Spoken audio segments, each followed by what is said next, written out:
The Board of Education for December 15th, 2020 is called to order. For tonight's meeting, any item that will be voted on has been posted on the PPS website under the Board and Meetings tabs. This meeting is being streamed live on PPS TV Services website and on Channel 28 and will be replayed throughout the next 2 weeks. Please check the district website for replay times. Welcome to this meeting of the board. We begin with the consent agenda. Board members, if there are any items you would like to pull, we will set those aside for discussion and vote at the end of the meeting. But first of all, Ms. Bradshaw, are there any changes to the consent agenda? There was a revision that was uploaded to the website earlier today, but none since then.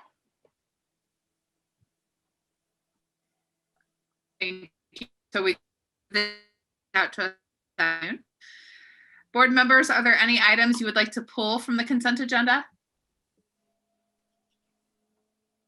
I have 3 comments to make, but nothing to pull.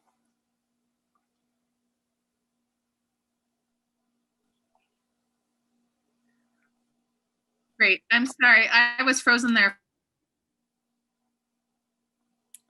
I was frozen?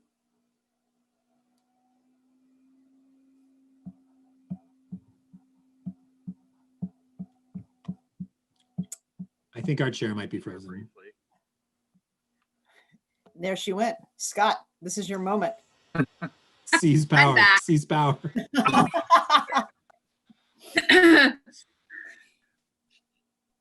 All right, Julie, go ahead.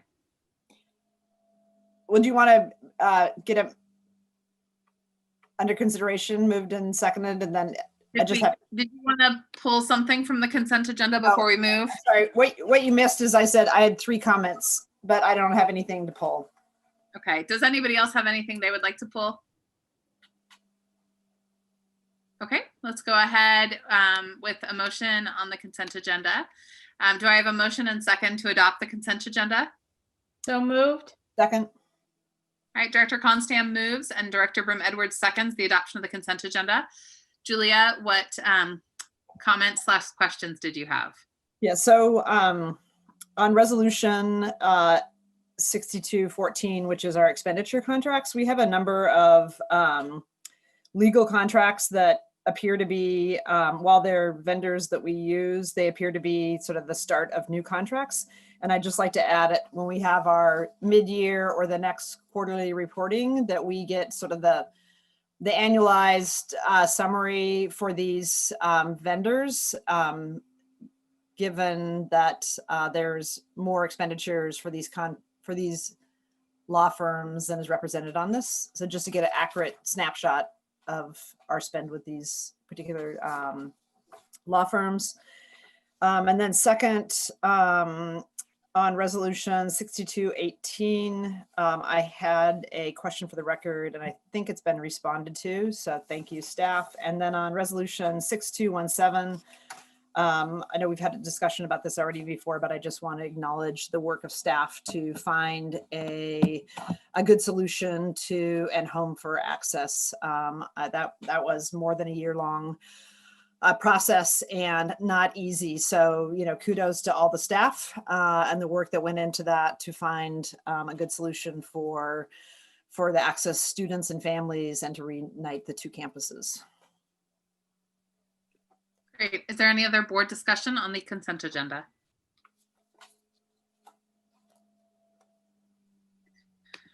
All right, Ms. Bradshaw, is there any public comment? No.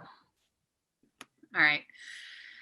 The board will now vote on resolutions 6214, 6215, 6217, and 6218. All in favor, please indicate by saying yes. Yes. Yes. Yes. All opposed, please indicate by saying no. Are there any abstentions? The consent agenda is approved by a vote of 7-0 with Student Representative Hsu voting Yes. All right, thank you, everyone. We turn now to our time of student and public comment. Before we begin, I would like to review our guidelines for comment. The board thanks the community for taking the time to attend this meeting and provide your comments. Public input informs our work, and we look forward to hearing your thoughts, reflections, and concerns.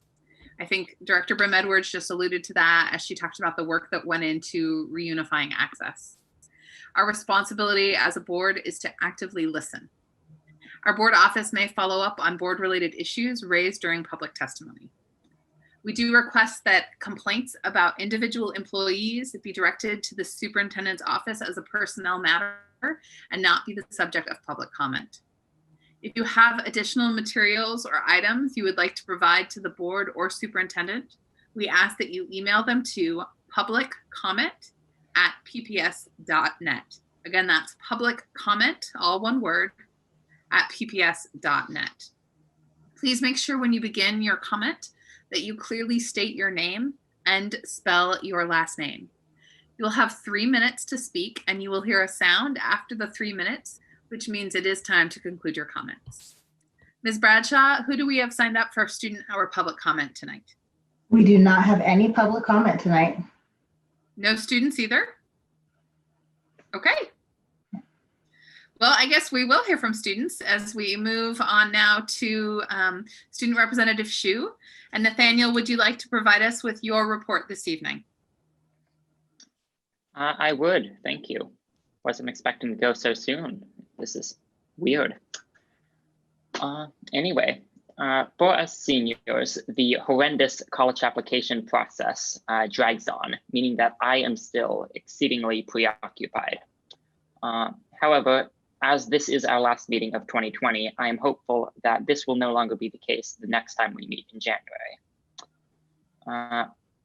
During last meeting's rather rushed report, I had mentioned that the DSC, whose full name, by the way, is the District Student Council, not the District's Student Advisory Council, has been functioning as a more cohesive and effective body lately.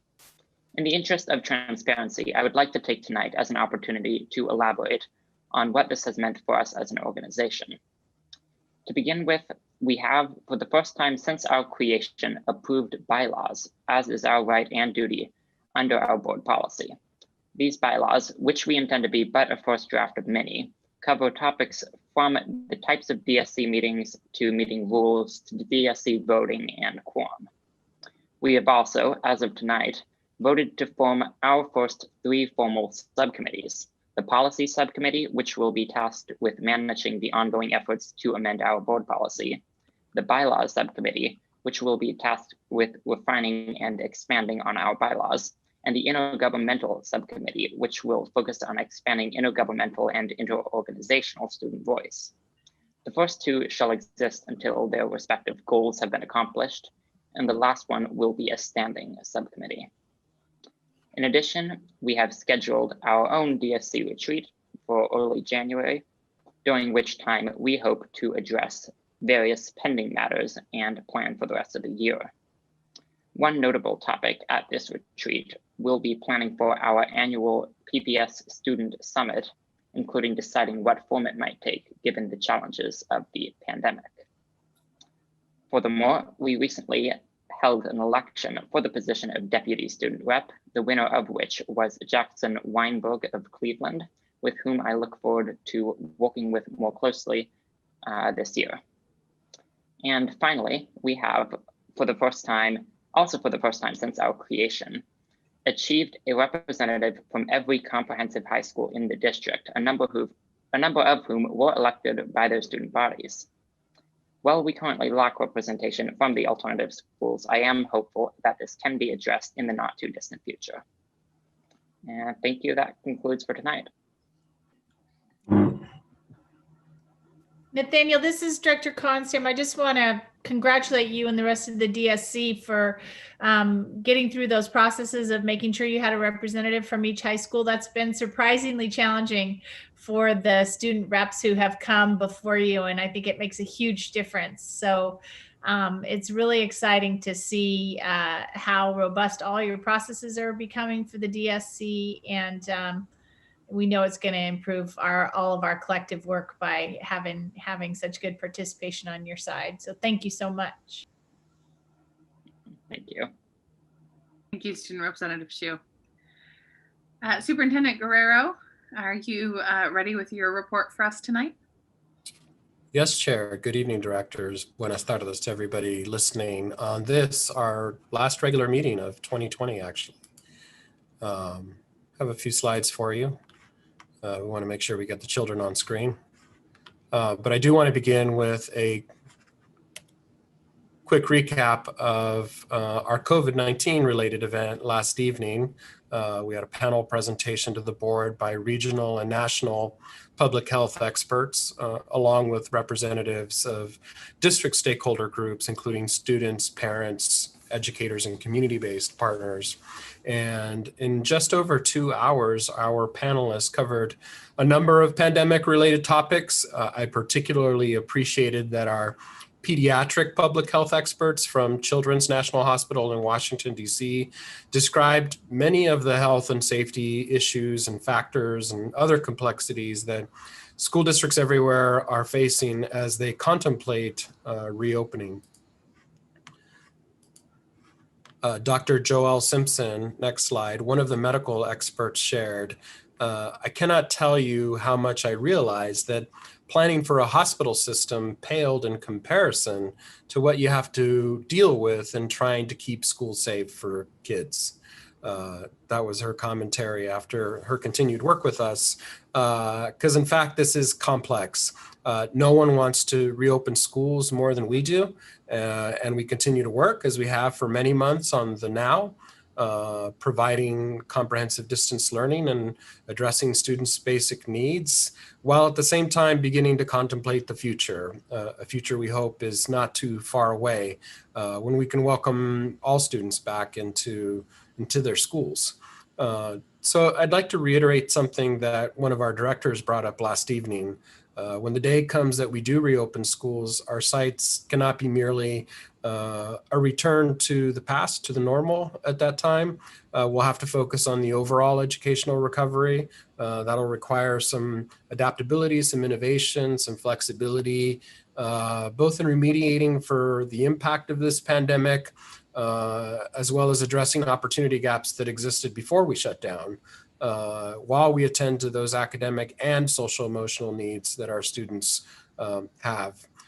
It's why we went to the community over a year's time, helping us to develop our aspirational vision. It's why we are working right now, even during this pandemic, to develop a multi-year strategic plan, which will begin to articulate a blueprint for how we will actualize our graduate portrait, our educator essentials, our educational system shifts that are going to be necessary to realize our vision. So I want to thank the many teachers, staff, and students who have been participating in related focus groups recently. We look forward to providing the board with an upcoming update on our progress in developing our strategic plan and how these prioritized action steps that emerge will in fact seek to inform our budget development process. As a reminder, we already have evidence of how we're prioritizing resources. For instance, the student investment account funding, for instance, as we remain committed to our theory of action, and we're pleased to hear that it looks like that will be more fully funded for the coming fiscal year. So I'm grateful for the board's support as we work hard at being better and continue our journey of transformation here in the Portland Public Schools. So even during this pandemic, we remain optimistic about our future. And if you missed last evening's event, it is posted now on our YouTube channel. And if the panel did not cover a question that you have, please visit pps.net. You will find a banner on our district homepage linking you to our question and comment form, which we will keep open for another day for families, students, and others who wish to make their voice heard. So my sincere gratitude to all of our panelists from yesterday evening for sharing their time and their expertise, not just yesterday evening, but throughout this crisis, and to the staff who put the event together, and to our directors for your continued interest, for your good questions, for listening to the kind of critically important information necessary for us to be aware of as we navigate the operation of our school system during this pandemic. Following this regular meeting of the board, we have another one of our study sessions later this evening with a robust update on health education in the school district. I want to acknowledge that we're coming close to perhaps the most challenging calendar year many of us have experienced. This pandemic has exacerbated societal gaps in access to support of all kinds, including access to basic needs. And I'm proud of our work since March in addressing many of those needs and in delivering instruction in a way and at a scale that we've never had to do before. So there are thousands of PPS professionals who have worked countless hours for 9 straight months. And as we close out this calendar year and head into a well-deserved winter break, I'd like to acknowledge the hardworking individuals who comprise PPS. I'm constantly inspired by our educators who continue to show extraordinary flexibility, creativity, and patience. Here in this photo, it shows a typical morning at the home of Ashley White. She's a paraeducator at our Dart school. She's sitting here with her twin daughters, who are Vernon first graders, who set up shop with her and are learning while she lesson plans. I'm grateful for our school leaders and administrators for their tireless work in supporting our school communities and operating in an unprecedented situation since this past March. And I'm grateful for our custodians, facilities, safety teams, transportation, and nutrition service workers who haven't stopped working, and many others whose dedication has helped maintain lifelines to those we serve. I'm also appreciative of our families who've endured so much. Thank you for your understanding and generosity, as many of you have had your roles as parents and caregivers redefined since last spring. And I'm awed most by our students. Their brilliance is always what motivates us. We recognize that this has been challenging, that they've continued to demonstrate perseverance and determination in the midst of this pandemic, a reckoning on racial justice, and through this disruption to their learning, to their social activities, their school customs and traditions. Pardon me. And as always, our students give us hope. This particular slide shows the choirs at Cleveland High School, who combined, put together their first digitally produced song called Secret for the Mad. During the process, students examined mental health, how to talk about it and support each other, and ways music can play a role in helping us through this challenging time. You might have noticed my recent social media posts highlighting students from many other schools coming together and in the midst of all to perform music together. So to our talented students at Cleveland and everywhere, thank you for lifting us all up. And I'd like to take a minute or so just to highlight their impressive performance. So here you go, directors.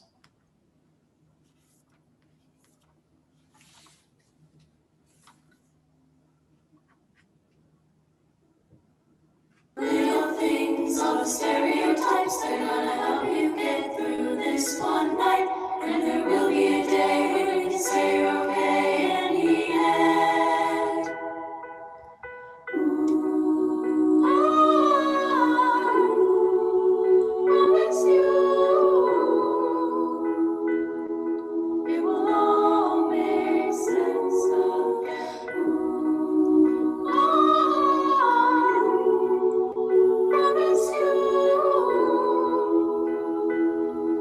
it will all make sense again. Promise you,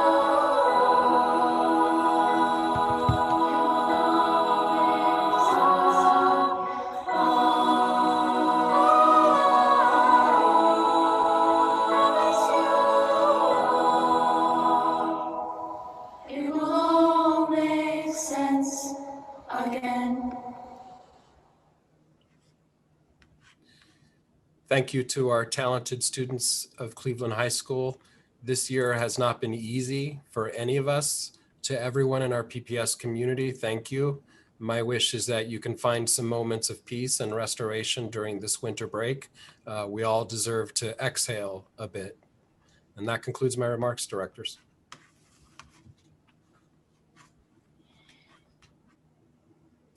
Thank you, Superintendent Guerrero, for that.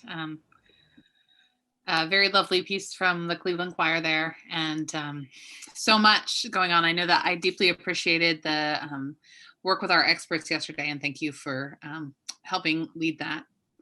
We turn now to our committee and conference reports, and I'm just going to run through the alphabetical list of the committees. And so if you don't have a report, you can just say you don't have a report. But I know there's been a lot going on since our last board meeting. So Audit Committee, do you have anything to report? We're going to be covering it later in the meeting, so I'll pass. Thanks, Julia. All right, Bond Committee, Director DePass.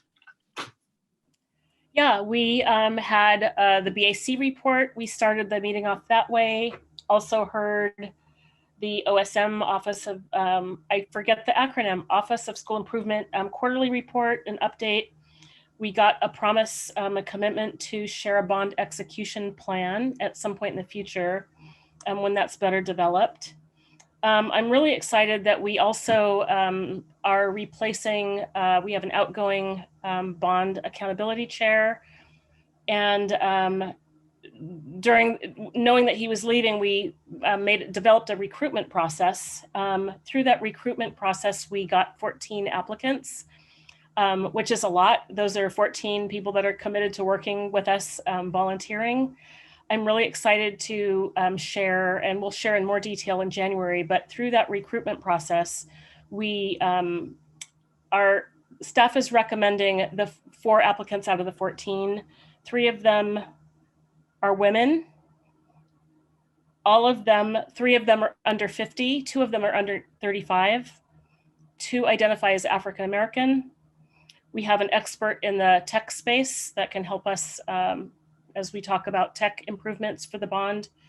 One of them is a disability advocate. So through the process of doing this recruitment, asking them to voluntarily share their gender identity, their race, their age, we got a really diverse pool of talented people. I'm really excited to be sharing that later in the month with you all.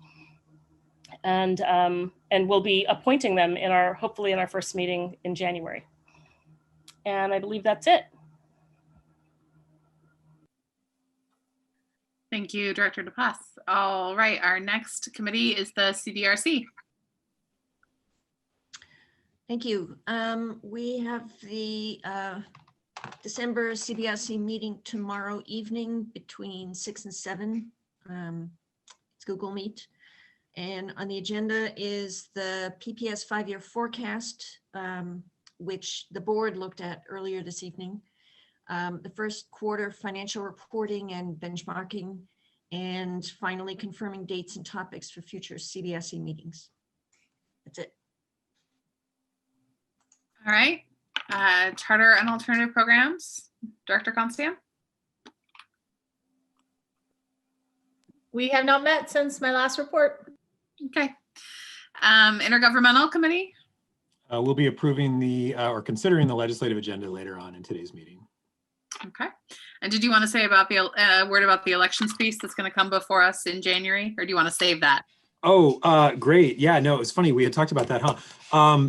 No, I will mostly save that, but we will be back in January. So I was ready 2 weeks ago, Chair Lowry. I know, I'm sorry.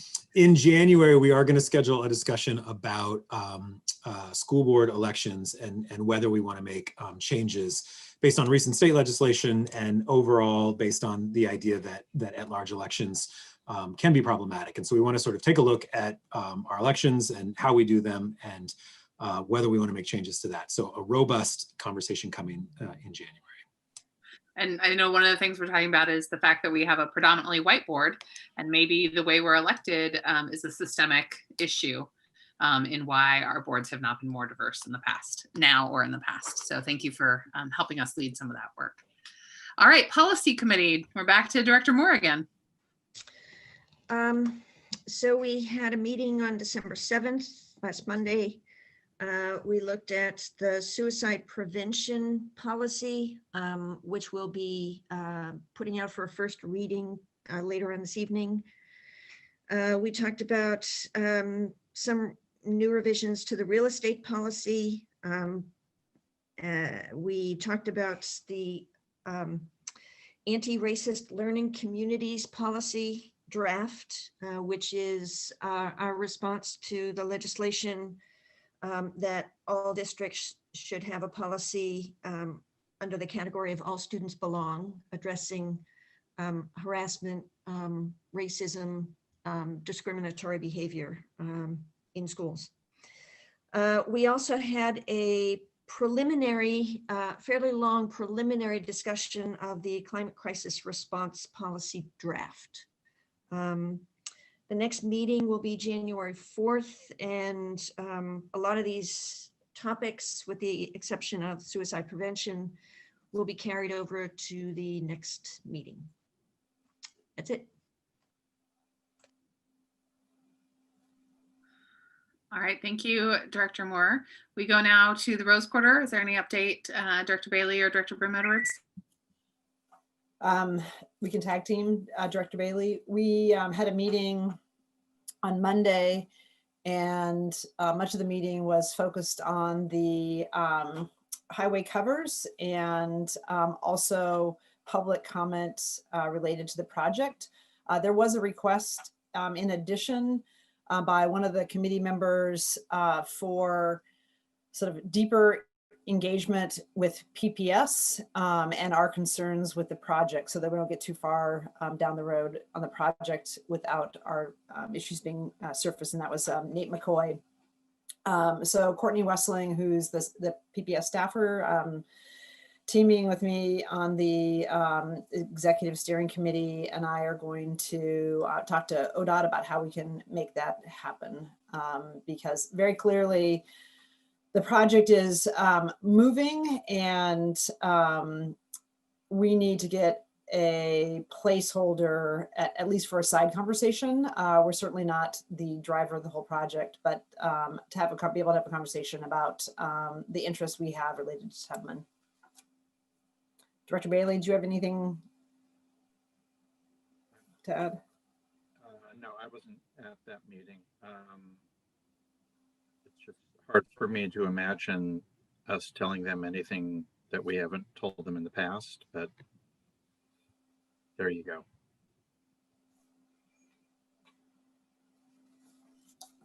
All right, thank you very much, both of you, for that work.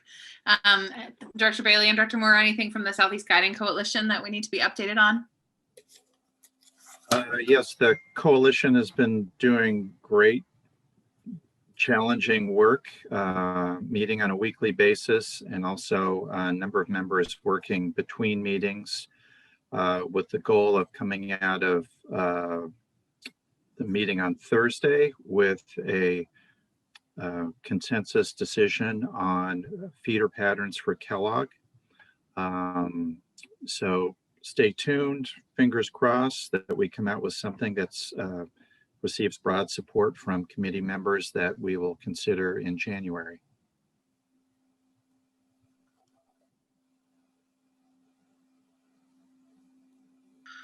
All right, and any other committees or conference reports that we have not gotten to? Anything from Council of Great City Schools or OSBA or anything else we need to share? All right, Michelle, I'm having a hard time because you talked about the bond execution plan, and I just got execution plan in my head and was like, I don't know, I went down a rabbit hole of like, you know, firing squad and all sorts of funny things. So it's weird the way language sometimes pulls at us, but I'm very intrigued about the bond execution plan, which I think is more about getting the bond done than any of the where I went. Thank you all for your time and for your reports tonight on your committee work. It is always really intriguing to hear all the various aspects of our board work. All right, we are moving to our regular update on the COVID-19 metrics. And so Superintendent Guerrero, would you like to present this agenda item? I'd like to present our Chief Assistant Performance, Dr. Russell Brown. As you know, we've all been tracking the trends with COVID here in Oregon, but Russell has the latest update for us here. So good evening, Chair Lowry, members of the board, Superintendent Guerrero, and members of the community. Pleased to join you again this evening to give an update on the metrics. You'll see that this is dated based on the metrics through last week. We had an update yesterday as well, and I'll articulate that in a moment. Next slide, please. So pleased to say that we've seen our case rates, the blue line there, begin to plateau a little bit. And that slight downward trend has continued into this week as well. But yet, as you can see, we are well above that threshold for considering a transition away from CDL or the inclusion of any other limited in-person activities at this point in time. Next slide, please. So as expected, our case rates have gone up since October. We fully anticipated that. Back in October, we were seeing about 140 cases over 2 weeks. As of last week, the plateau was around 538 cases over 2 weeks. Yesterday's update had it at 498.2. Again, about twice the rate that would be necessary to be looking at a transition period. Test positivity had stayed level at 8.2%. It has dropped this week to 7.2%. Again, cautionary tale because we still have 2 major holidays and where we expect that a number of folks will travel and have gatherings despite advice not to do so. So again, would lean back into the importance of our basic protective actions, you know, wearing face masks, maintaining 6 foot of physical distance between one another, and rigorous hand washing to help stay the course of this as we move forward. And again, in light of what we heard from Dr. Graven yesterday, unfortunately, we can anticipate the numbers to continue to remain rather high for the foreseeable future at this point in time. That is, next slide, please. That summarizes the update for this time. And again, we provide 2 links for members of the board and the community if you want to keep updated with the information that's in this report and to be able to monitor as we move forward. Thank you again for your time. All right, thank you, Dr. Brown. Our next agenda item is the acceptance of the Comprehensive Annual Financial Report, also known as the CAFR, and I did not know that's what it stood for. Reports to the management and the report on requirements for federal awards. So Director Brim-Edwards, as chair of the Audit Committee, would you like to introduce this item? Thank you. So at the December 2nd Audit Committee meeting, the Audit Committee heard from Tim Gillette and Jason Romney of Talbot, Corvola, and Warwick, or TKW. We had the presentation on the CAFR, the Comprehensive Annual Financial Report, along with the reports to management and reports on the requirements of the Single Audit Act of School District Number 1. We'll let Tim and Jason provide the overview, but just to, I guess, the headline from the Audit Committee was just another year of excellent work by the internal PPS team led by Tracy Pinder. And so, you know, a year in which we had an unmodified opinion, and it's the type of long, lengthy report you want to read and find nothing surprising. That's always good when something's coming out of the Audit Committee. The Audit Committee, after hearing the presentation and some questions and discussion, voted to recommend the Board of Education accept the CAFR, the report to management, and the report on requirements for single audit. And I will flag before we hear the presentation from the TKW team that when we get to the resolution, I'll have a small amendment to the resolution language to just eliminate the words "and approve." So we just accept, but we don't approve. So when we get to that point, I'll make a motion to amend the resolution. But with that, I think I'm turning it back to Superintendent Guerrero or Claire Hertz, the Deputy Superintendent, who, you know, another year of great results from Claire's team as well. Thank you, Director Brim Edwards. You took the words right out of my mouth. Thank you for recognizing the accomplishment here on behalf of our budget and finance team. And we do have some distinguished individuals with us this evening.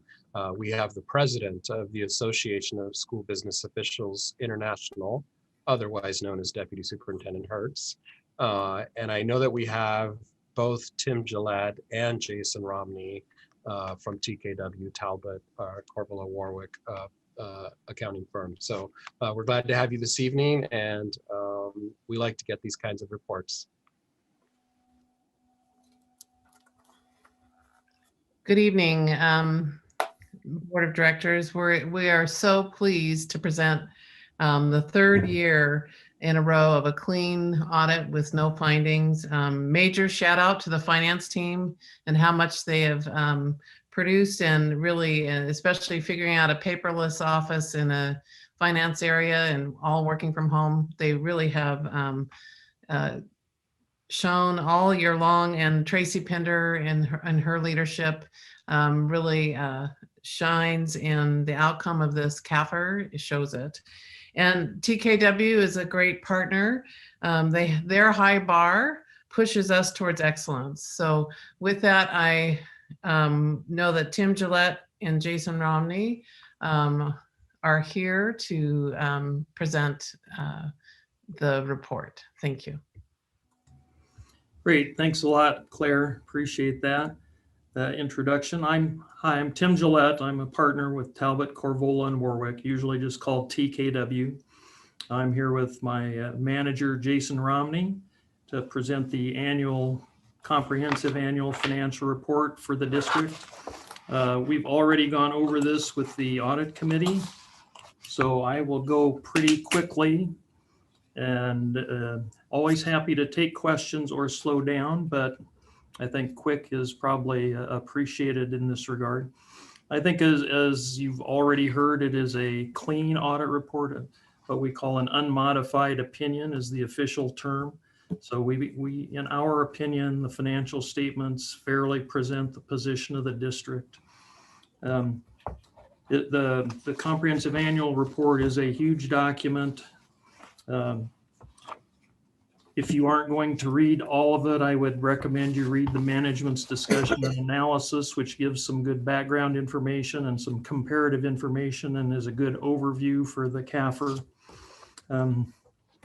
What else? Our part of this is really pretty small. The real credit goes to Claire and Tracy and Cheryl and Melissa and everybody else who's involved in helping with the financial statements. So a big pat on the back for them. As Claire mentioned, it's the third year with no single audit findings, which is the important thing that you want to hear about. And it has not always been that way for the district. There were a number of years ago where there were a number of findings. So this is a good result. And besides our opinion on the financial statements, we also issue a report in accordance with Oregon minimum standards. The state requires us to look at things, and there are a couple of things in there you may want to look at, but nothing that I would call too serious. And then, as I've already referred to, what they call the single audit, what the federal government requires us to look at if you spend over $750,000 in federal funds, which obviously the district does.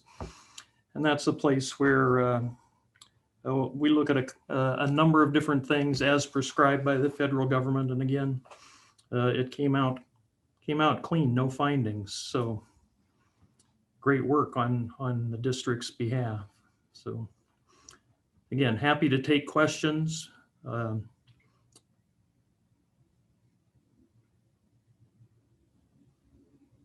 there any questions from board members at this time?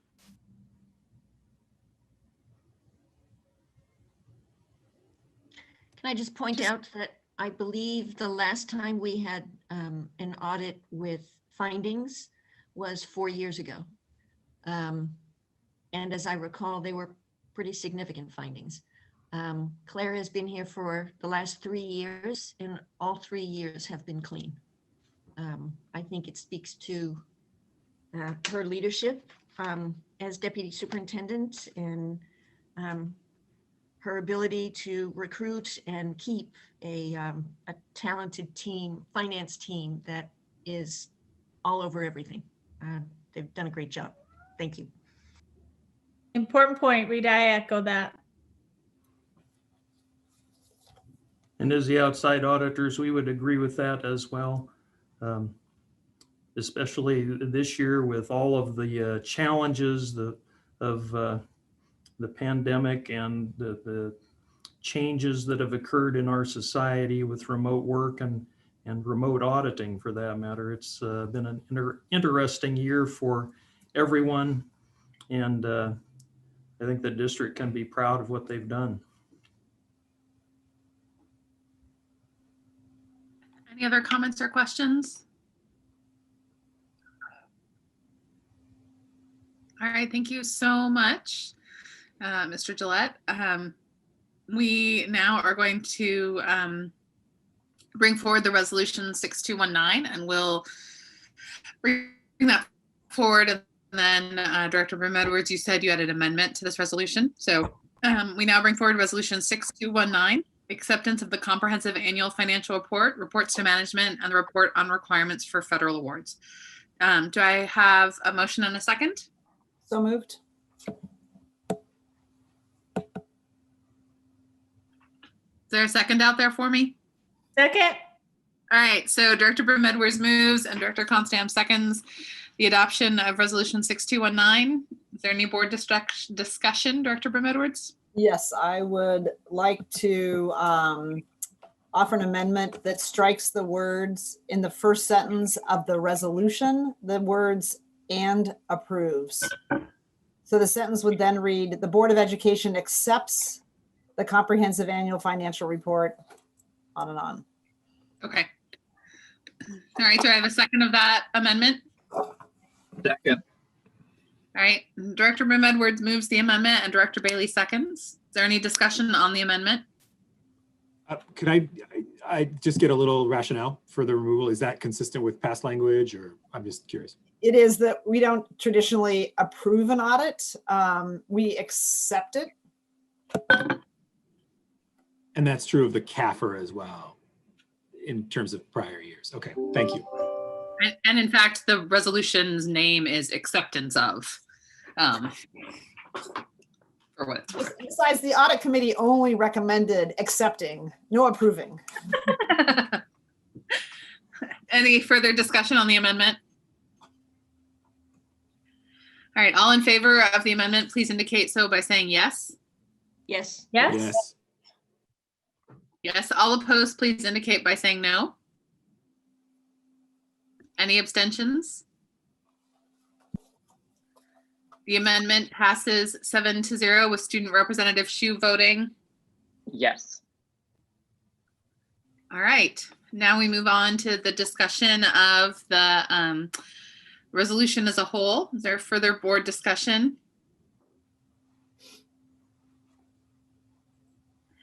Ms. Bradshaw, is there any public comment?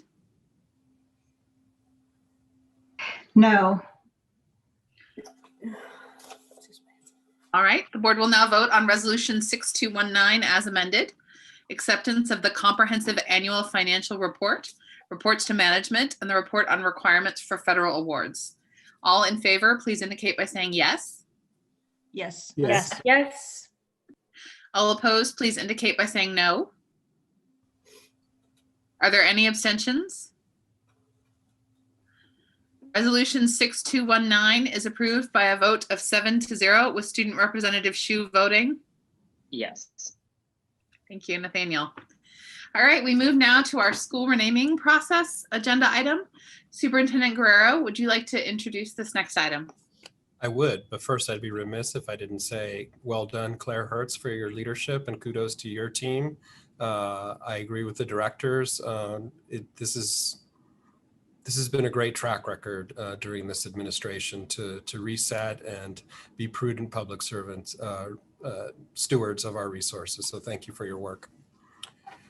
So on to renaming, as I shared with directors earlier this summer, I tasked our senior advisor on racial equity and social justice, Danny Ledesma, to establish a renaming and redefining committee, co-facilitated with PPS students, to design a set of recommendations to improve our administrative directive and procedures for naming buildings. This renaming and redefining committee will utilize a racial equity design process to evaluate the current administrative directive and suggest improvements in alignment with RESJ. So tonight, we're hearing an update from Director of Engagement, Shanice Clark, on the work of the committee, and Danny Ledesma regarding the work of the committee as well. So you have the two of them here. Thank you, Superintendent. Good evening, Chair Lowry and directors. As the superintendent said, my name is Danny Ledesma, and I'm the advisor on racial equity. And tonight I'm going to reintroduce, kind of jog everyone's memory about this item. And then the fabulous Shanice Clark is going to sort of give you all the details about the work that we've been engaged in. So I don't know if you remember, but it was actually July 15th when the last time I was before you talking about the naming and defining places work. And if you'll remember, in July, we were right in the midst of the pandemic, but also our community, our country was in the midst of significant protests around a racial reckoning. And our community was really in a place of discomfort. And you heard from several of our community members, from parents, from students, about how important it was for our students of color to feel a sense of belonging, for their identities to be affirmed while they were in schools. And you heard a lot of testimony about how noxious some of the names and the places that we were venerating through history have been, and what the impact could be.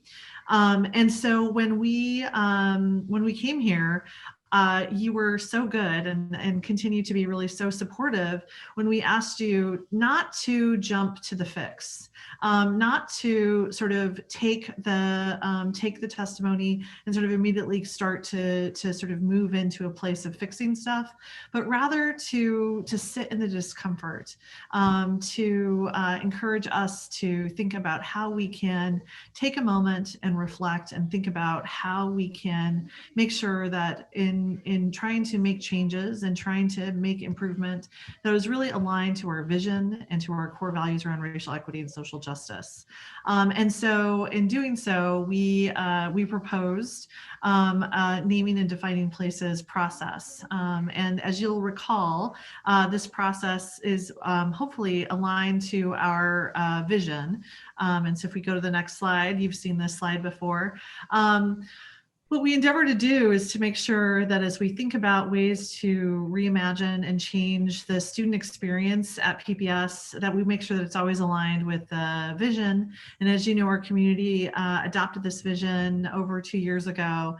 And in every element of the vision, from our core value of racial equity and social justice to our graduate portrait, our educator essentials, and our educational system shifts, the value and the importance of racial equity and social justice we heard loud and clear from teachers, from students, from parents, from community members, how important it is that this gets woven through all that we do at PPS.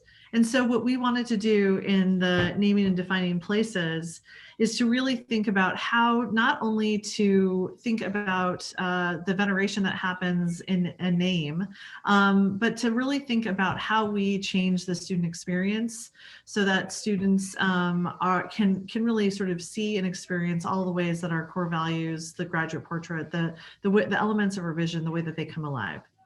So as you recall, we have a racial equity framework and plan. If we go to the next slide, one of the things that we wanted to do with the naming process is make sure that it was tied to this framework and plan. You can see this on our website, but in the framework and plan, we have 5 goal areas.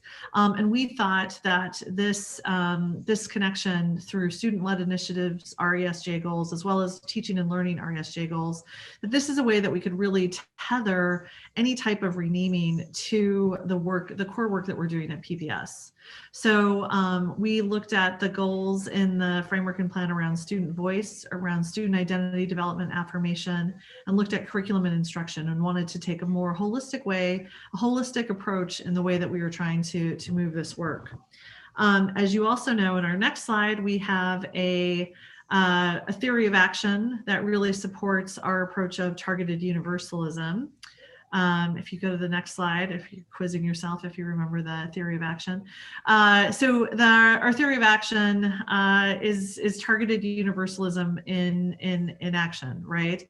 If we really look to the places where our system or district where students of color experience the most barriers, and if we attend to folks who are experiencing those barriers, then in fact we can build a stronger district. And our theory of action basically restates that if we really think about how to employ and execute racial equity and social justice strategies into the core work that we do of instruction with students, teachers, and the curriculum, then we can build not only organizational culture, but organizational capacity, or that extra muscle, to be able to create that foundation to support every student, but particularly our Black and Native American students. So this work, if we're going to think about student experience, really has to be grounded in the experiences of our Black and Native students. And so you'll notice that some of the work that we're doing really attends to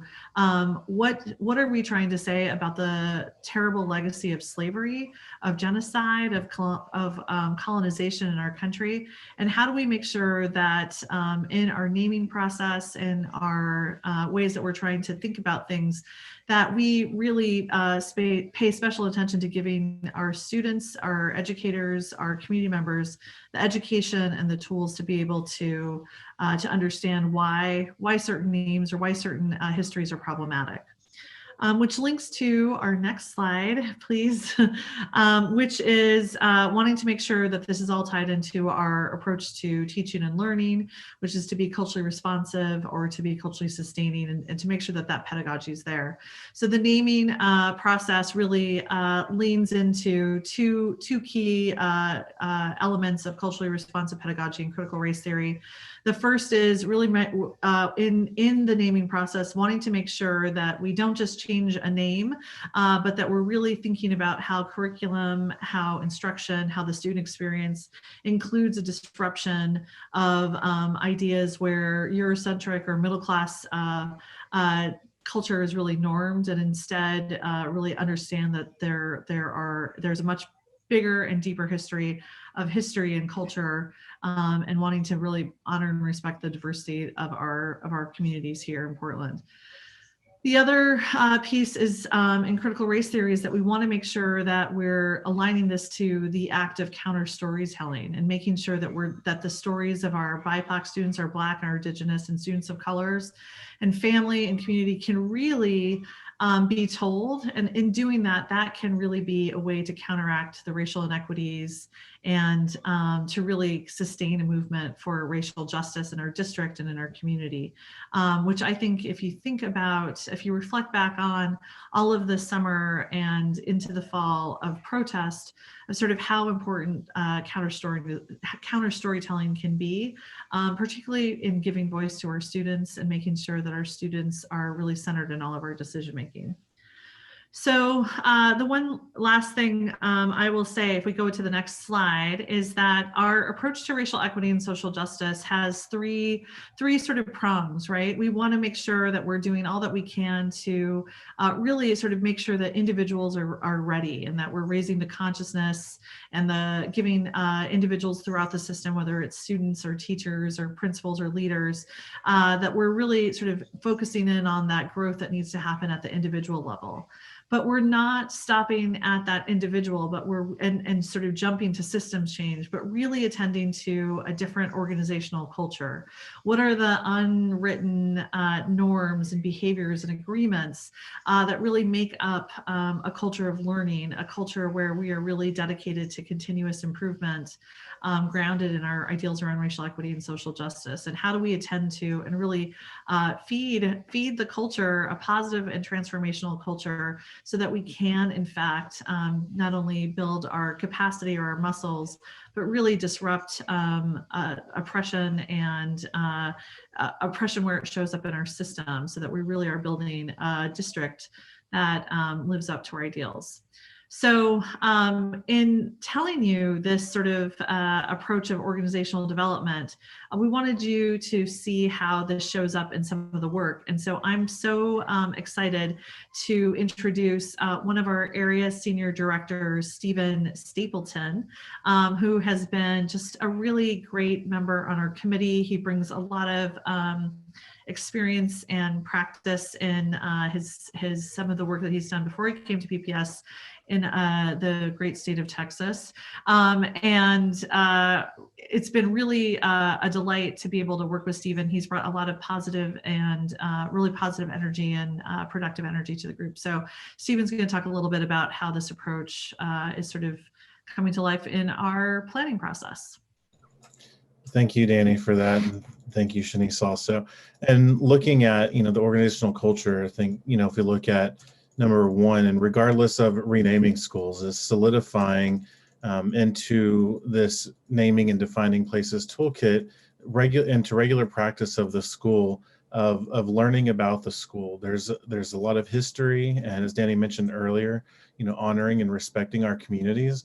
And while those communities may change, I think in the process of counter storytelling is lifting up the voices of our students, especially our BIPOC students, and how they become a part of the legacy of their school, how they become a part of the traditions and the culture, and define that for them and make them feel included. And work that I've led in the past, when we've talked to students and done similar empathy interviews as Shanice has, our students really talk about feeling part of something. And even though the yearbooks that they studied didn't look like, the people in the yearbooks didn't look like them, they still felt connected and understood the school. And I think that sense of belonging is important, especially now, whenever a lot of students may not feel that they do belong.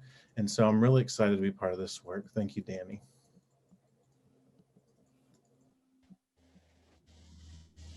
Thank you, Danny and Stephen. I can take it from here. My name is Shanice Clark, for the record, and good evening, folks, Superintendent and Board of Education. We can move to the next slide, and I'm going to just talk a little bit about our process that has kind of multiple strands, but we're really focusing on building these transformative and humanizing experiences that couple culture change with name change. And so our committee is at the initial phases of exploring that, in addition to our case studies that we'll have time to hear more about, especially as we continue.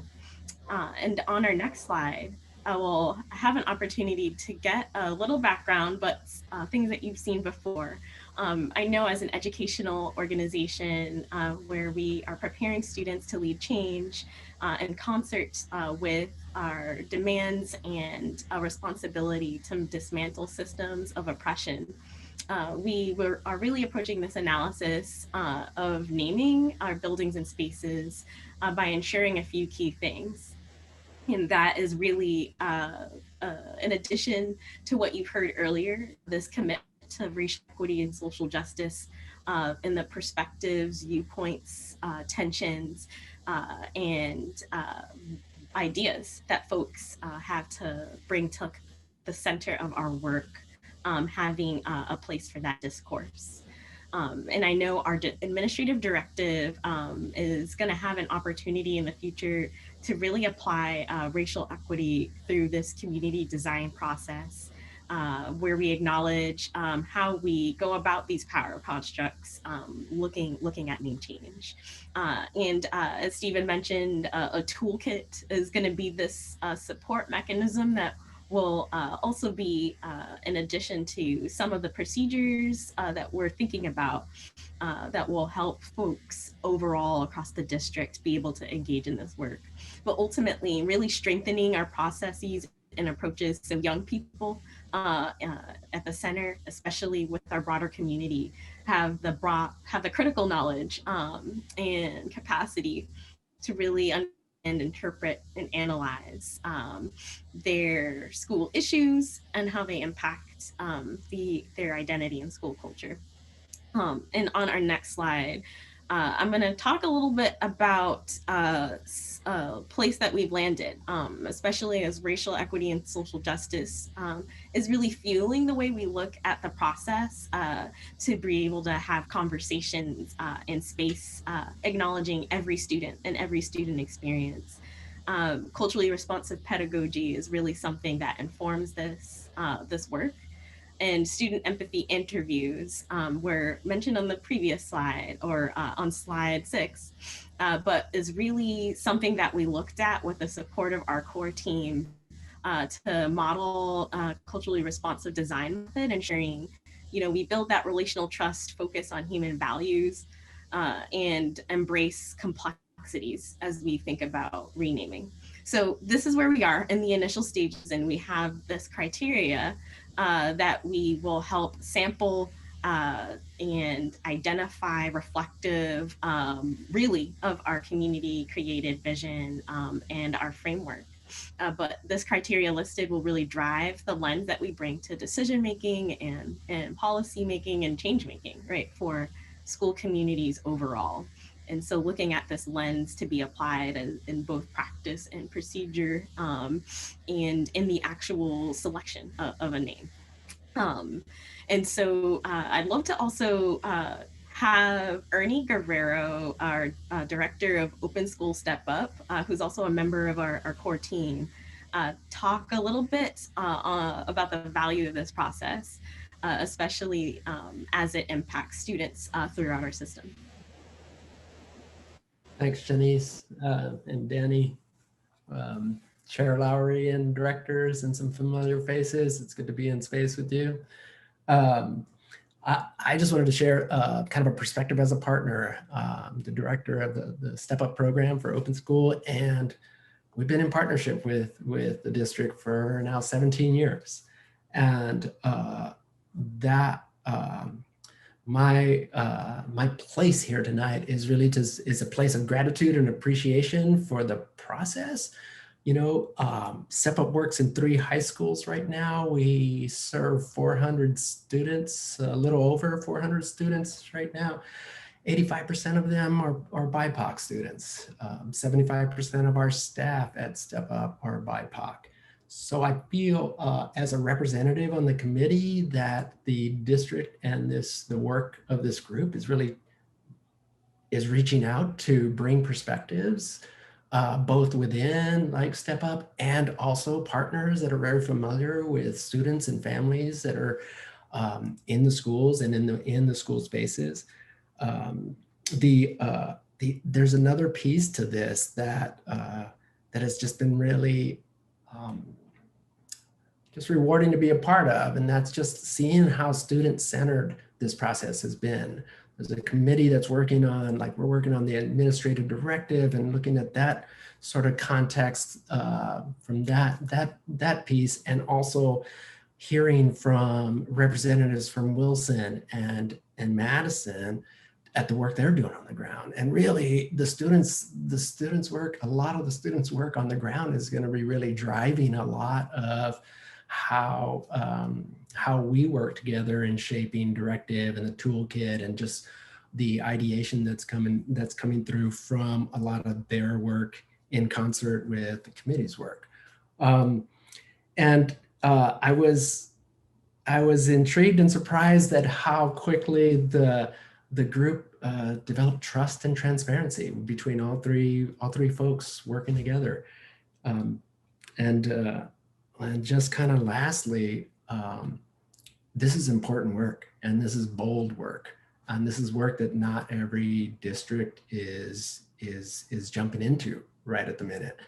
And I just wanted to share some gratitude and just appreciation for stepping into this work and supporting it, and knowing that and respecting the importance of this work that's in front of us. So thanks for some time here. Appreciate it. Thank you so much, Ernie, for joining us tonight and talking a little bit about, how this really impacts your experience serving students across our system. And a little on our next slide, we'll reflect on the committee still and the charge, but really have a group of folks, students, community members, and folks from our school leadership to help grapple with this charge, to design these recommendations in support of our case studies that are on the ground right now at Madison and Wilson.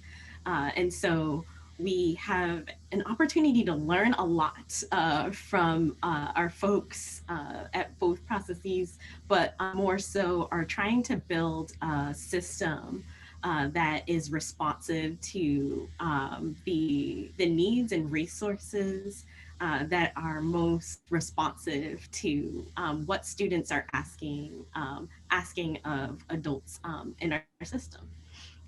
So our charge is here, and I know we will have many more school communities in the future that will be exploring this process and will be in support of this good work that we're setting up to frame. And the next slide, we will talk a little bit about the phases. We in total have about 5 phases. And in our first, we're taking the opportunity to digest what it is we needed to accomplish and review the resources we had available to us, and talk a little bit about culturally responsive design and that idea of empathy interviews as a mechanism to practice and pilot what that could look like for folks in our general process. So our case study phase is really beginning to take a deeper dive at potential issues and solutions on the horizon for Wilson and Madison's name recommendation that is to come. And in our third phase, we are really looking at the solutions that are coming to the surface and trying to make a plan for them with beginning to draft and revise practices and protocols. And I mentioned the toolkit as something we want to also be able to add. On our next slide, we're gonna just talk a little bit about the last 2 phases, continuing our draft changes and changes to practice, and hoping to finalize by March of 2021. And we'll have an opportunity to review, develop, and really further analyze the recurrent process that we put in place from the administrative directive. So that's a little bit about the phases. And on the next slide, we'll talk a little bit about what this means for us currently. And so I mentioned a little bit about this already, so no surprises here. But we are really feeling ready as a core group in terms of identifying what core steps or needs exist to do this work. And so have been able to begin exploring and ideating different pathways in response of the case study learnings from Madison and Wilson.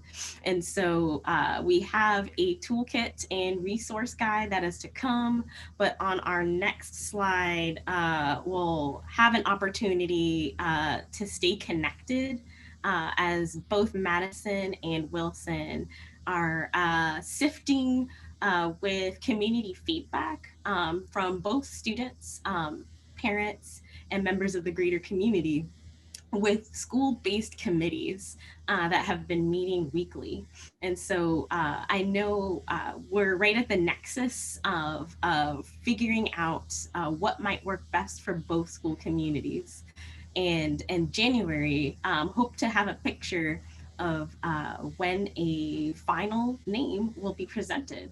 But we will be continuing to provide support to both communities, in addition to giving a deeper analysis on this process that will ultimately help reinforce technical supports that help our schools be able to do this work that centers students and our vision and commitment to racial equity and social justice. And so with that being said, that concludes the update for the evening. And we have some time for, I think, a couple of questions and appreciate your time tonight. Great. I know that Superintendent Guerrero wanted to make a comment before we get to questions. Why don't we finish the board's questions related to this presentation? And then if you would indulge me, please. Perfect. That sounds great. I'm happy to indulge you whenever. All right, so questions for the team. I have a question if I can. Well, first, thanks to the team for really putting students at the center. I think that's always what makes sustainable change, even change that may seem like it will be hard for some segments of the community to accept. But I think when we have students at the center, we can't miss. So thank you for that. And also explaining the process. I think the work on the AD will perhaps be as important as the naming processes. I'm curious, I had some visibility to the Franklin mascot renaming process 2 years ago and how the committee worked. I thought they had a process that engaged at one point the whole school community. And I'm curious what that will look like for, say, students or community members who aren't on the committee in terms of when it moves to a recommendation. And wondering if you just could share that. And then I guess the second question I would have is, when it comes to, or is there some other transition or steps in the process? Danny?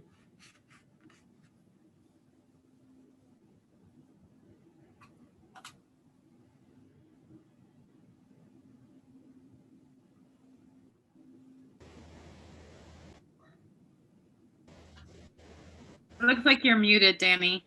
Oh, sorry, I'm having some technical difficulties. Can you hear me now? Yes, we can. Okay, thank you. Thank you, Director Brim-Edwards. So I think the purpose of both the toolkit and the changes to the administrative directive would be to not only sort of think about how to standardize some of the sort of engagement pieces of name changes, but also to give some sort of hands-on resources so that folks can do that really well. For a huge school-wide process that also engages community members and potentially partners, want to make sure that we are giving folks the tools and the support that they need to do that. So look for more of that to come. I think what we've heard from both the committee and from some of the empathy interviews is how important it is to make sure that as many diverse and multiple perspectives are heard. And then the second part of your question was about the timing for the upcoming changes. Is that correct? I was also trying to figure, is there going to be a recommendation come and then there be some other steps, or is it when it gets advanced to the board, that's the final step? Yeah, so for the naming for both Madison and Wilson, they are operating under the current administrative director and the policy that's set up. So there will be a name that comes up for vote, and we will continue to update you beforehand.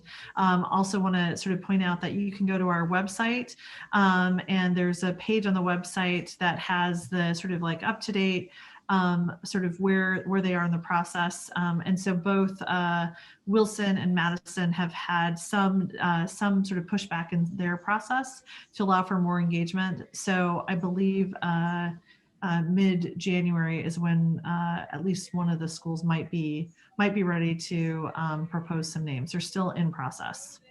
Thank you.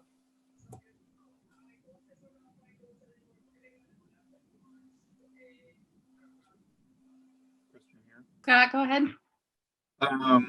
Yeah, I appreciate, well, thanks for all the work. And I appreciate that this is specifically being structured as a learning process for how we go forward, how we learn, how we do better, and build that in as we go along. And I know when we talked about, well, tonight and both previously, as to how this can be a learning process for the community. We've been getting letters from alumni, both pro, yes, change the name, con, how dare you. How do we engage all parties in that, at that look at history, that discussion of, you know, how dare we judge past practices with today's views? Well, yeah, we can and we will, but having that discussion, engaging alumni with students in respectful process that you know, affirms everybody. So I just want to ask, in particular with these two current processes, can you tell me more about how that's been a part of the process? Well, so I guess before, and Shanice can give us more information about the current processes, but what I would say is that they are sort of operating under sort of like as is. They are a case study. And so what we're trying to do is reimagine a process that is a little bit more inclusive and sort of takes into account sort of is more clear about sort of the alignment between the direction and the vision of PPS and sort of how then we apply a racial equity lens to history, and particularly how that might have an implication on naming. I think that the biggest priority has been to make sure that while the naming process is happening, that for students and for principals and for school staff, educators, that there really is an alignment so that the name change doesn't happen in a vacuum, or that the name is changed and then 5 years from now, there is no way to kind of really sort of draw what that through line is. And so I think in the toolkit is becoming more and more high stakes, but I think in the toolkit is where we want to try to give as many resources as possible, so that folks can think about some strategies to how do you have these conversations across generations? How do you have these conversations and an engagement process that really values and respects different perspectives, but is still aligned to a set of values and the direction of the district. So I think you'll see that in the toolkit, and we'll try to get that. And I think that that's some of the discussion that the small group is grappling with as well, in sort of like, how do you come up with a naming criteria that does contend with the fact that a lot of historical figures don't stand the test of time because of some pretty racist and colonizing practices of the past. And Danny has said it well, but I'll just add, I know the historical and educational perspective, especially as it relates to folks who have other kinds of relationships, connections to a school building who aren't students. I think the alumni engagement is something that has been happening and is continuing to happen. But in the long term, we really are thinking about building clarity around how we look and consider artifacts that are relevant to a school community. And I think the people who are a part of it and the things that happen in it are central parts of the conversation. And so I know that folks might be in various places, right, with what might be meaningful to them, especially with the different lived experiences that folks have in a given school community. And I think you're asking good questions, and I think folks are continuing to grapple with what is most relevant to those principles that Wilson created ultimately, that ultimately is reflective of the school community's values. And so that kind of helps center those discussions with alumni and helps folks be able to connect and bring their honest perspectives. In Madison's end, they're looking at creed. And so I know racial equity is at the center of their value system that they have articulated for their school community, and has playing a role. And when we have conversations with folks who might not be in agreement at first, or having that discussion amongst what might be best. But yes, I think that our vision and staying student-centered is a part of how we think about holding space for perspectives that are even different, but being able to connect that to a common goal or a common understanding. Thank you. And I'm unclear because I'm trying to get at what specific conversations are happening now, what kind of inclusion is happening now, and how you're trying to facilitate that conversation of sometimes opposing views. So I think what we're doing now is we're following the current administrative directive, which requires that there be a community panel. So in addition to students that are part of the naming teams, they also have community members. Both principals of Madison and Wilson did a pretty robust sort of not only vetting, but also outreach to get diverse perspectives. And Shanice's team has been supporting the facilitation of the meetings where some of this has come out. I think that at least in practice, what we're seeing is that much like our naming and defining places committee, a lot of folks are really listening and trying to center on the experiences of youth. And so we're hearing much more challenges around the timeline around construction, as opposed to the difficulty across generations or between alumni and students. I think that our community is really bought into listening to students and sort of thinking about what that looks like. Great, that's more what I was trying to get concretely what was happening now on the ground. Thanks. Any other questions before we wrap this up? Oh, Michelle, I go have ahead. a quick comment. I just want to commend staff for addressing this work. I know it can't be easy, with everything else going on in our lives and work lives, but also just I want to speak to the importance of addressing this at this time now, after we've seen a summer of protests. We've seen a pandemic happen that nobody expected. No one's trying to rewrite history. It's just that history has always been told from the side of the oppressor. So there are two sides to history, and the people that are on the other side of history haven't had their voices elevated ever in curriculum, in history books, in just our understanding of who's important, who's a leader. And so I really appreciate and I'm looking forward to hearing more about these discussions, because it is important work.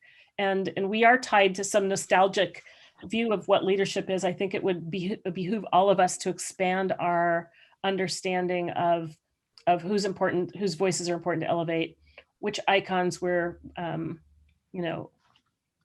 that we're venerating. And so anyway, thank you. I just want to thank you for your work. I know it's an extra lift in a tough year. All right, thank you. If I could Go ahead, Andy. Yeah, no, I just wanted to add my voice to Director DePassa's as well, and others who have said it, and thank the staff. This is an incredibly comprehensive process you've put together, sort of forward looking on how to do this. And it was what we talked about early on. We had a lot of community members demanding instant change. They wanted us as a board to take a vote that week, on changing the names. And I think, what we said at the time was the way to do this right is to listen to the community, is to build a process, to be inclusive in that. And seeing what you've come back with, in a very short period of time, we are moving quickly, I think is really impressive. So thanks to staff for that. And I also wanted to say, Wilson, that process, which is again under the current administrative directive, has narrowed it down to 5 finalist names. So I would encourage everyone here and in the community to go review those. And there's a Google form to submit your input around the Wilson process in particular. I say that as a graduate of Wilson High School and one who is looking very much forward to changing the name to something that I think is more worthy of our community and our values. And aren't you also a current Wilson parent? Also a current and future Wilson parent, yes. Yeah, so you've got lots of ties to that community. Excellent.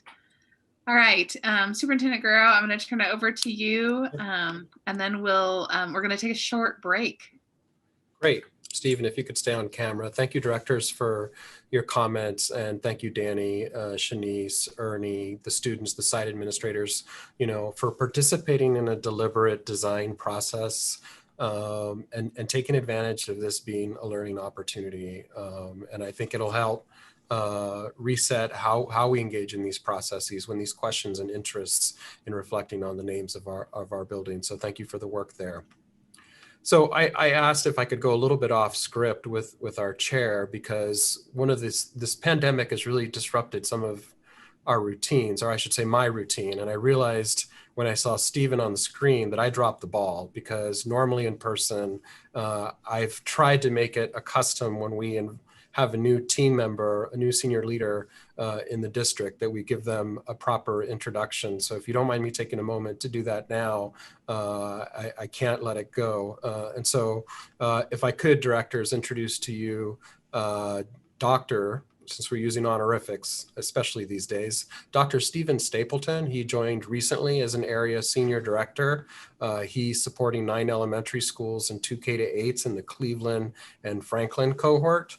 He's working alongside Dr. Esther O.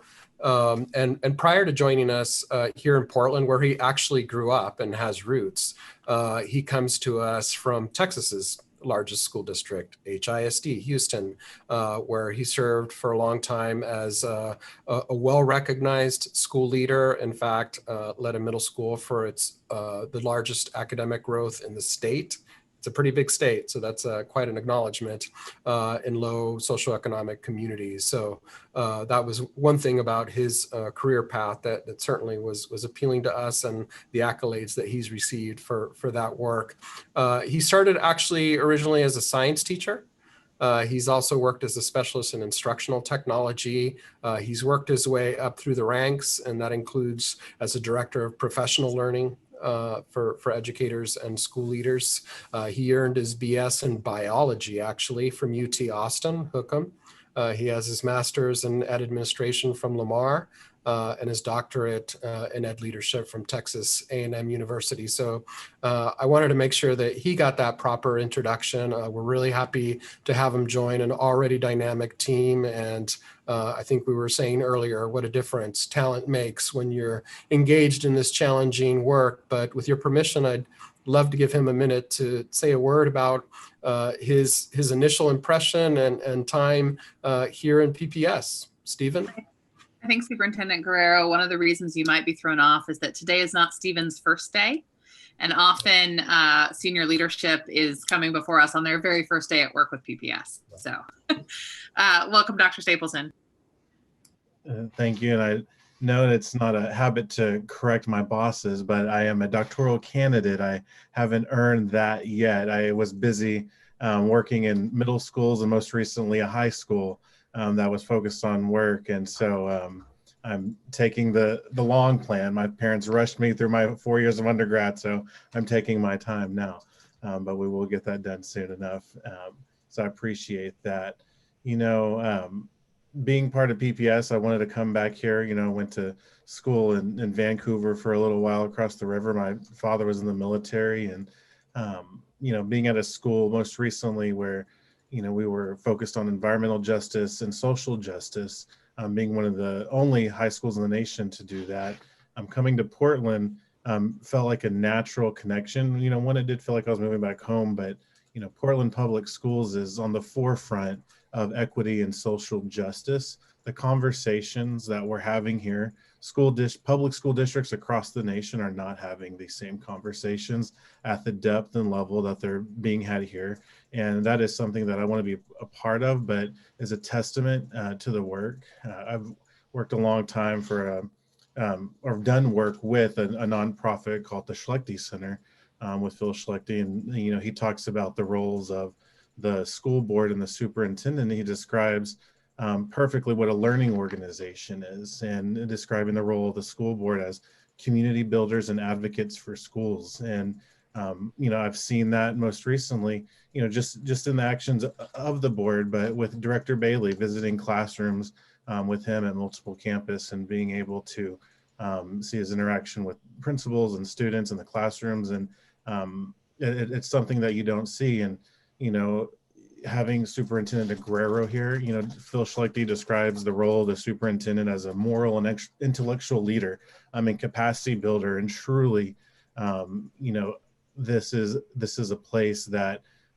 allows people to speak their truth, allows employees to feel safe to speak their truth, but also provides that level of professional development and learning that you just don't see everywhere. And so I am so thankful to be here. And while it is about 6 months onto the job, I am so happy to meet all of you. And I'm excited for all the great work that PPS is doing. And I'm looking forward to being here for a long time. Thank you. And thank you, Superintendent Guerrero. Welcome, Stephen. What is the name of the author that you just mentioned? His name's Philip Schlechte. I'll send you an email too. Great. All right, well, we are going to take a little break here. Some of us have been in meetings since 4:30 this afternoon, so we're going to do, I'm going to be generous. Let's do a 10-minute break. Give you a chance to take a walk, get the dogs back out, take a bio break, do what you need, stretch, and we will be back here at 7:40.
Is Director DePass with us?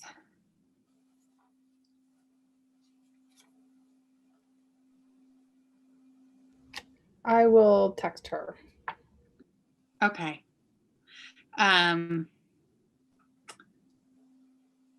right, while Rosanna's sorting that, I'm going to go ahead and ask Director Moore to go ahead and introduce this next piece of our agenda, as she is the chair of our policy committee. Director Moore. Thank you. I am presenting the policy, the student suicide prevention policy for first reading. And I just want to say a few words about how this policy came about. So this is a policy that is required by an Oregon law known as Addie's Law, which was enacted in 2019, thanks largely to the advocacy of the family of Addie Staub. Addie was a PPS student who identified as transgender and died by suicide in 2017. This policy could have been a sterile recitation of the statutory requirements, but this draft policy instead reflects the thoughtful work of PPS staff Mila Rodriguez-Adair and Amy Rowona of our Office of Student Support Services. They've worked with students, staff, the Staub family, community partners, and board members to leverage this opportunity to build a district-wide understanding of the scope of the issue of suicide among adolescents and young adults, and create a genuine wraparound system to identify and support students experiencing crises. Mila and Amy are present here. They're available if anybody has questions, but they will formally present at the second reading of this policy in January. And Mr. Staub will be invited to attend by the board chair, and he'll be given the opportunity to speak if he chooses to. This policy defines what plan the district must have, and in turn, what plan each school must have to respond to suicidality among students. And at this point, Mila or Amy, if there's anything significant that I've missed in describing this policy, please offer additional info if you think it's necessary. Otherwise, I'm available for questions, and Amy and Mila are all.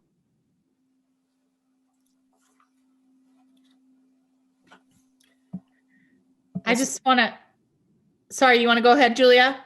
I was just going to say, since Amy and Mila are here, I think I don't want to pass up the opportunity to thank them for all the work they did, that sort of passion and heart that they brought to the work, because policymaking sometimes can be dry and abstract and impersonal, and that is not the case at all for this policy that we're first read tonight. So thank you to you and your teams, and really pulling in voices from the community, I say, and approaching it with heart versus just, we need to do this to comply with the law.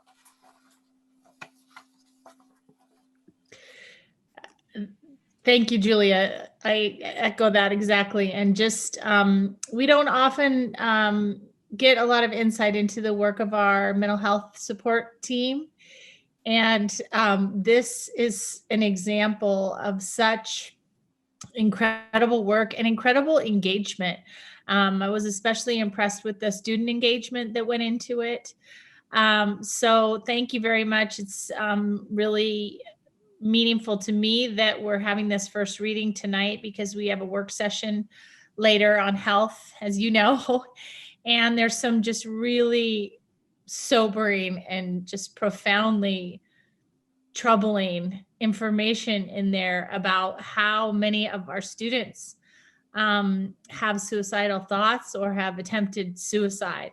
So this is an issue that affects a much bigger part of our student population than I think most of us realized before. And so it's so important to bring it out of the closet and to be proactive about making sure that students and families know what supports there are available to them. And I do hope that Addie's family joins us, Rita, for the final passing, because, you know, there's no greater gift that they can bring to our community in their child's honor than really making sure that others don't suffer the same fate. So this is really, really important work.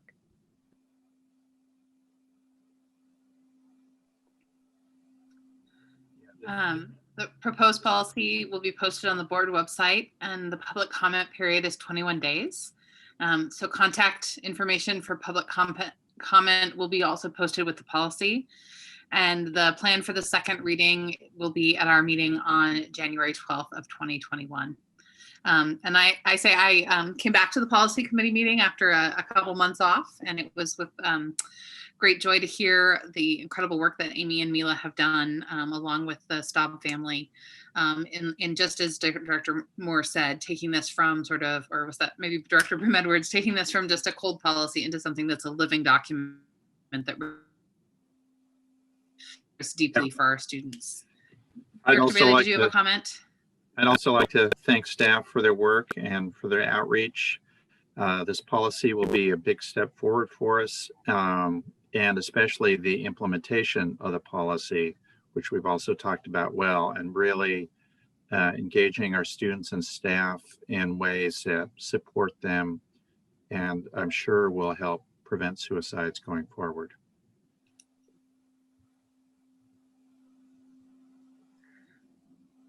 All right. Thank you so much. And thank you to Amy and Mila for being here tonight. I know that that's a lot to ask of staff to give up your evening to be at one of our lengthy board meetings, but thank you so much for being here, both so we could thank you for the incredible work you have done and continue to do, but also just in case we had any questions. Thank you. And if you haven't taken a moment to really read into the depths of this, just know that Amy and Mila both have done a huge amount of work in really creating an excellent, excellent policy. We move on now to the report on evidence of implementation of the Secretary of State's audit recommendations. And Director Brim-Edwards, as chair of the audit committee, would you like to introduce this next item? Great, thank you. I was just looking through my emails. For the first time, we received a notice that Secretary of State was going to come back for an audit review, and it was March 18th. So you can imagine why it is that now here it is on December 15th that we're having the conversation instead. So just since this audit spans two versions of the board, in January of 2019, the Secretary of State's audit division had an audit of both the Oregon Department of Education and Portland Public Schools titled ODE and PPS Must Do More to Monitor Spending and Address Systemic Obstacles to Student Performance, particularly at struggling schools.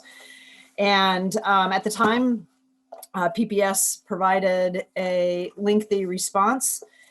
And as is the practice of the Secretary of State's audit division, they come back to check whether the implementation has occurred. So there are two things so they've come back and said they're ready to review the implementation.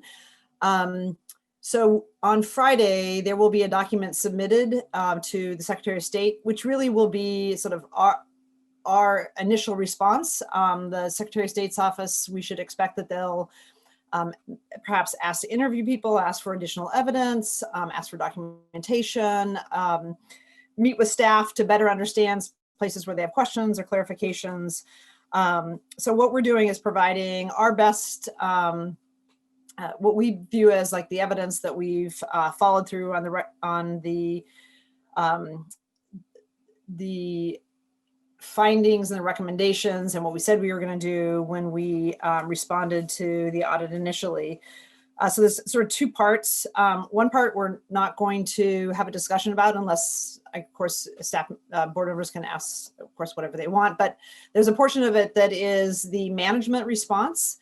And so that is 3 through 3 through 25, 1 through 3, and then some other random numbers are the ODEs, and then you have district staff responding to the bulk of the audit. And they have brought evidence and sort of the quarterly reporting on how they're responding to the audits and the findings and their implementation on a somewhat regular basis to the audit committee. So that's a piece. And then the other piece is there was recommendation number 26, which was to the PPS Board of Education as a whole. And they had a number of recommendations. They, instead of doing it in a sequence of numbers, it was 26A through F, I believe. And so most of them paired up with items that the district staff and management has responded to. And then it was that the board should ensure that staff has done these things. So what we have before us tonight is a document that provides evidence of implementation that the board has an opportunity to review of the district staff's implementation of the recommendations from the audit. And I would say if I was going to describe sort of our two tasks as a group, it's one, to have a consensus on the status. And for each of these, we have an opportunity to either indicate that the district has implemented, they've partially implemented, or not implemented. So that's one thing, to have a consensus of the board or a majority of the board say, this is, we believe this is the status of the implementation. And then second, it is to review the evidence of the recommendations, and if there's anything that you feel is missing or that should be added, or there's evidence that's been provided that the district has implemented a recommendation, that can be added. And I said this is not the endpoint. So there will be an endpoint. I know that we're all looking forward to that, but that this is a document that then the Secretary of State can review the evidence, the documentation behind it, not just of what we were attesting to, but also management's response as well. And I will say, when I look through here, the amount of work that's happened in sort of like the COVID, even including in the COVID grace period, that there's been a tremendous amount of work around issues the Secretary of State's office and the auditors flagged as things that their findings in the report. So that is what we have before us. And I think there was a question about whether this was something that the audit committee would have done. In conversations with the state auditors, the audit committee, because it has community members, and because this is the board's this is the board accountability piece, that it really is the board's work. And again, this originally would have come to us in March, but they said because of the request for the response, but because of COVID, they just came back, I think, 2 weeks ago to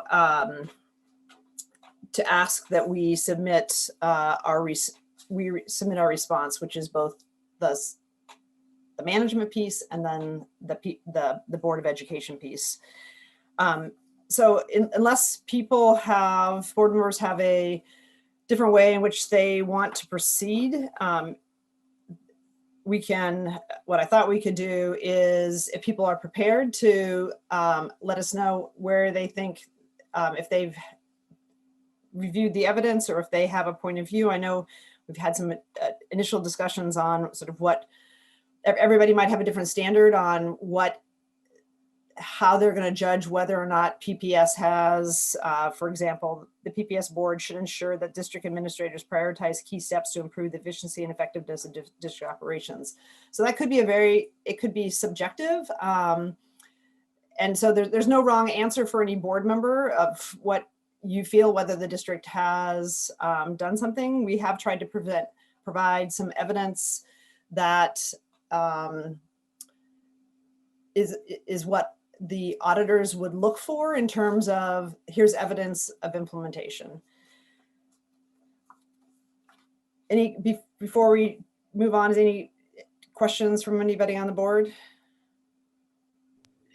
I think the one place that I think we need to talk about structurally, and this is not the time to have the fleshed out conversation, is the idea that the audit committee, like several of the other committees, is sort of poised to do some of the deeper dives, and that it might be helpful to think about the audit committee coming back with recommendations on some of this, and that yes, the full board make the ultimate decisions, but some of this deciding if it's implemented or partially implemented, it would be helpful, I think, to have a recommendation. So I think that's one of the things that I think that we just need to talk through how we as a board want to think about that. But for this moment in time, we're at this moment. And so I think that's a further conversation for another day. Yeah, I agree with that, Chair Lowry.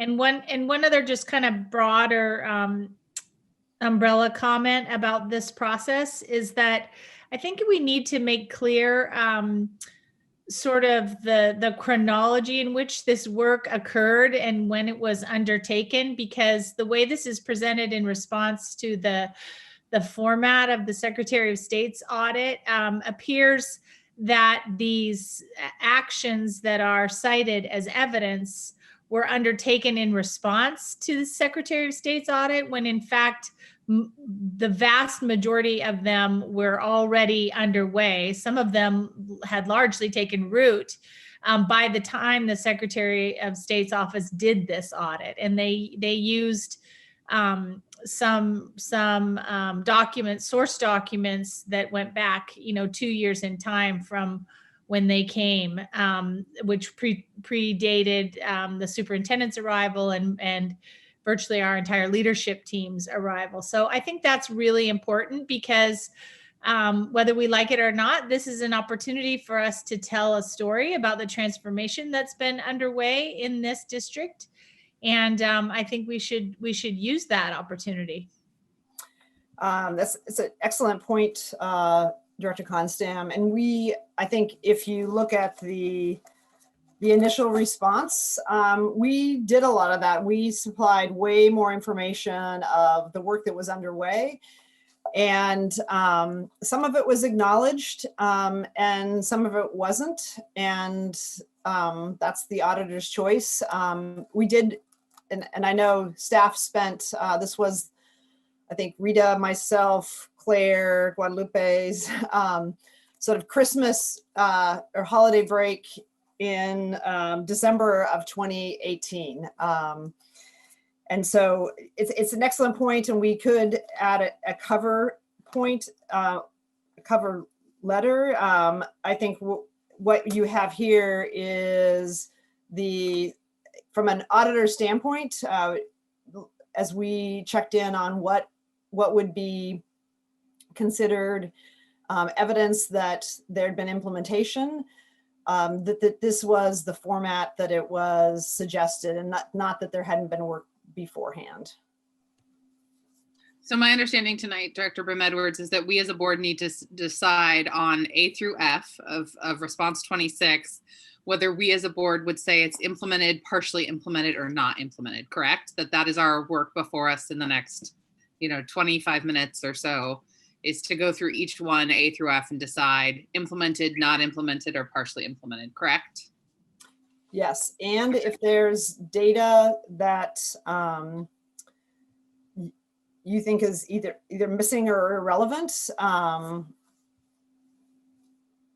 you could flag that. Director Scott, looks like you had a question. Yeah, thanks. I want to I won't belabor this point, but I think it's important to put it on the record. So I am troubled by this process overall, and I understand where we are and the need to provide a response. I think what troubles me the most is that I don't think what the Secretary of State did in this last section regarding the board and asking us to weigh in independently follows best audit practices.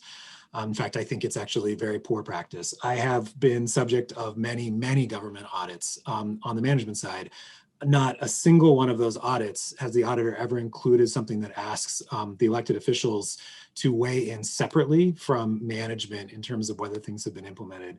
I obviously wasn't on the board when this audit findings, came through. I wish at the time, and frankly, to be really frank, I wish now that we would actually be going back to the Secretary of State to tell them that we will not be responding to this in the way they've asked us to, because I don't think it follows best audit practices. I think what this ends up doing is politicizes the findings. Our job as a board is to hold the superintendent responsible for, in fact, following through on all kinds of management initiatives, including following up on audits. That's part of our normal work.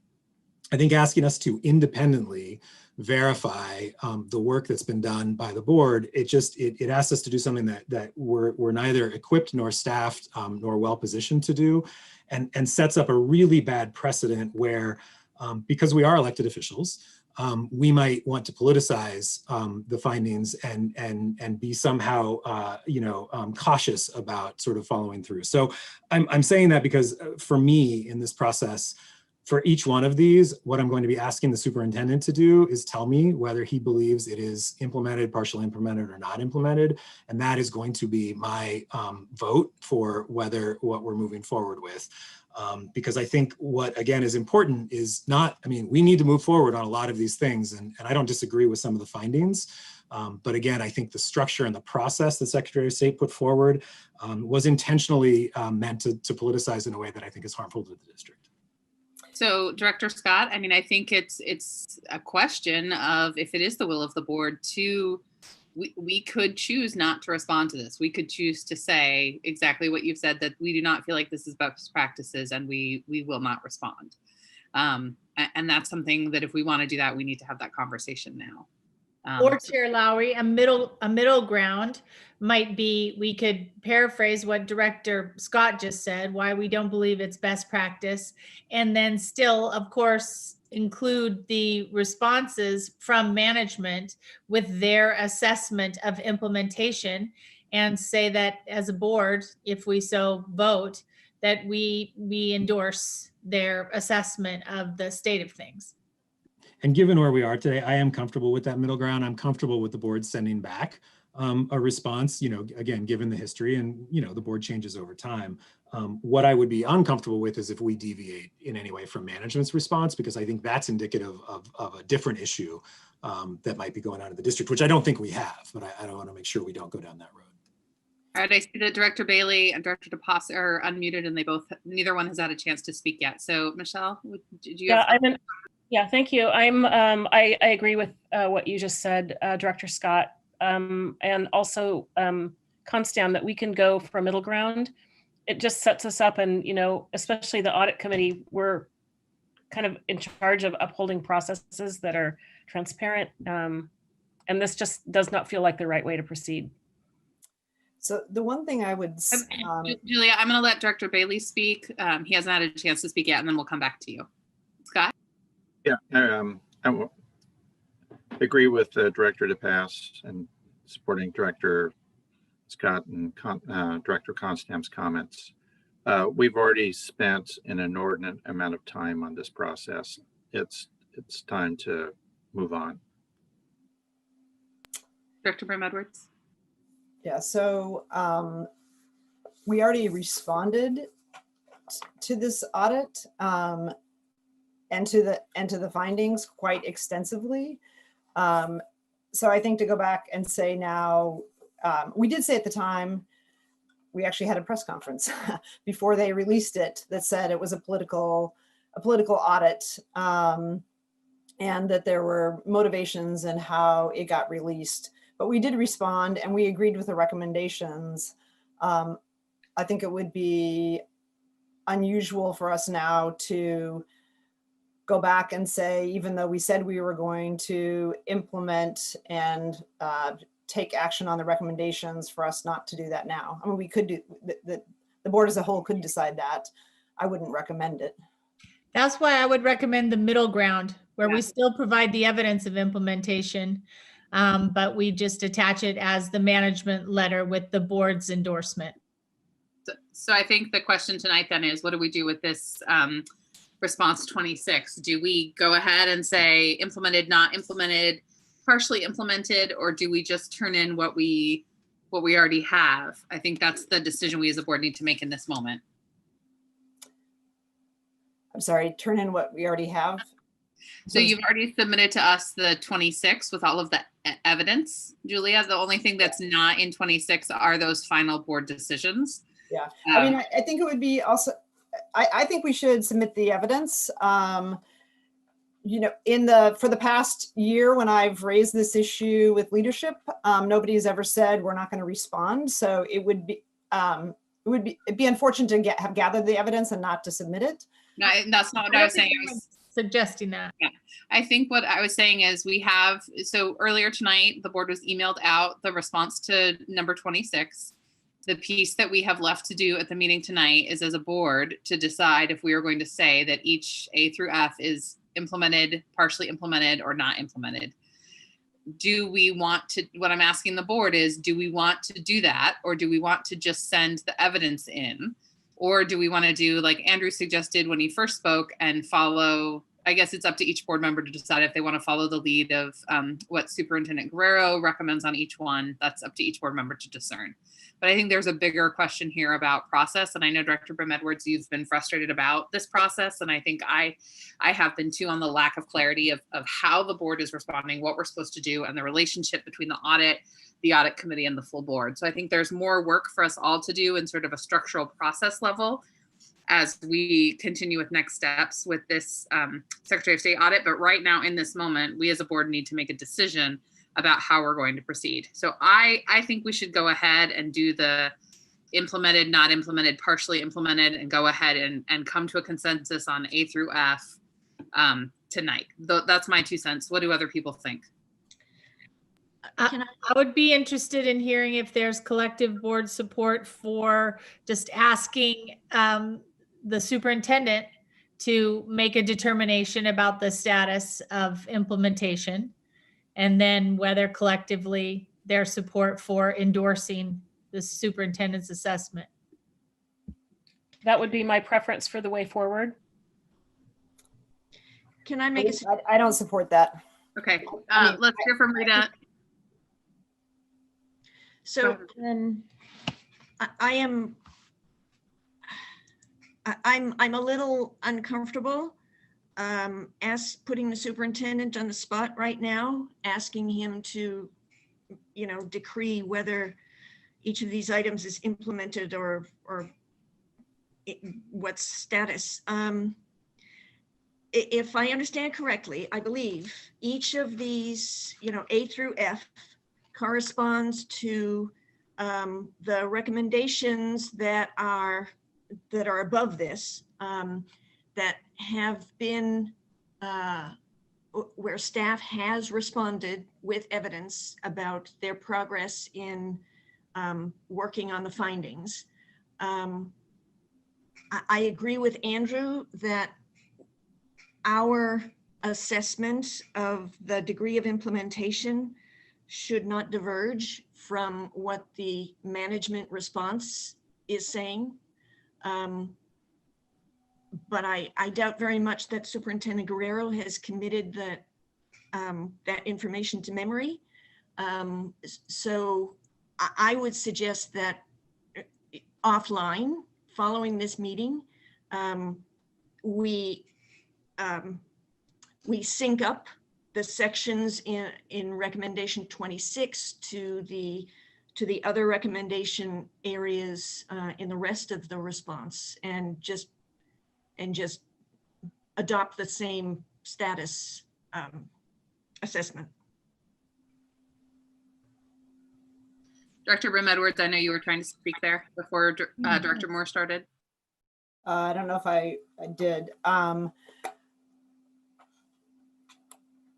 So I think we can't do, the board can't do the reason why I've been asking for almost 2 years, or a year and a half, to have a board discussion is the board can't do its work offline.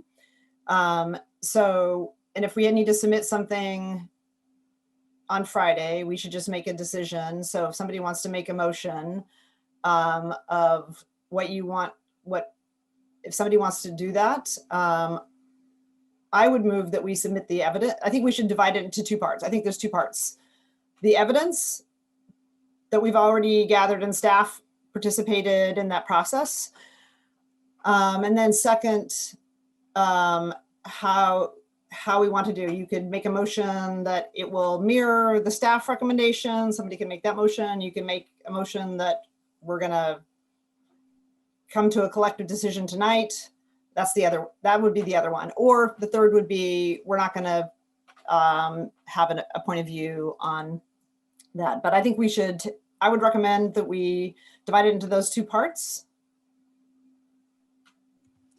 I think that's great. I'm happy to make a motion, both that we submit the evidence, it's been gathered, and I see no reason not to submit that to the Secretary of State's office, and that we as a board make our response to the Secretary of State's audit consistent with management's response on these items. And I'm assuming that they sync up exactly. I'm trying to go back to when I was on the audit committee when we talked about this, but that we would mirror management's response on this.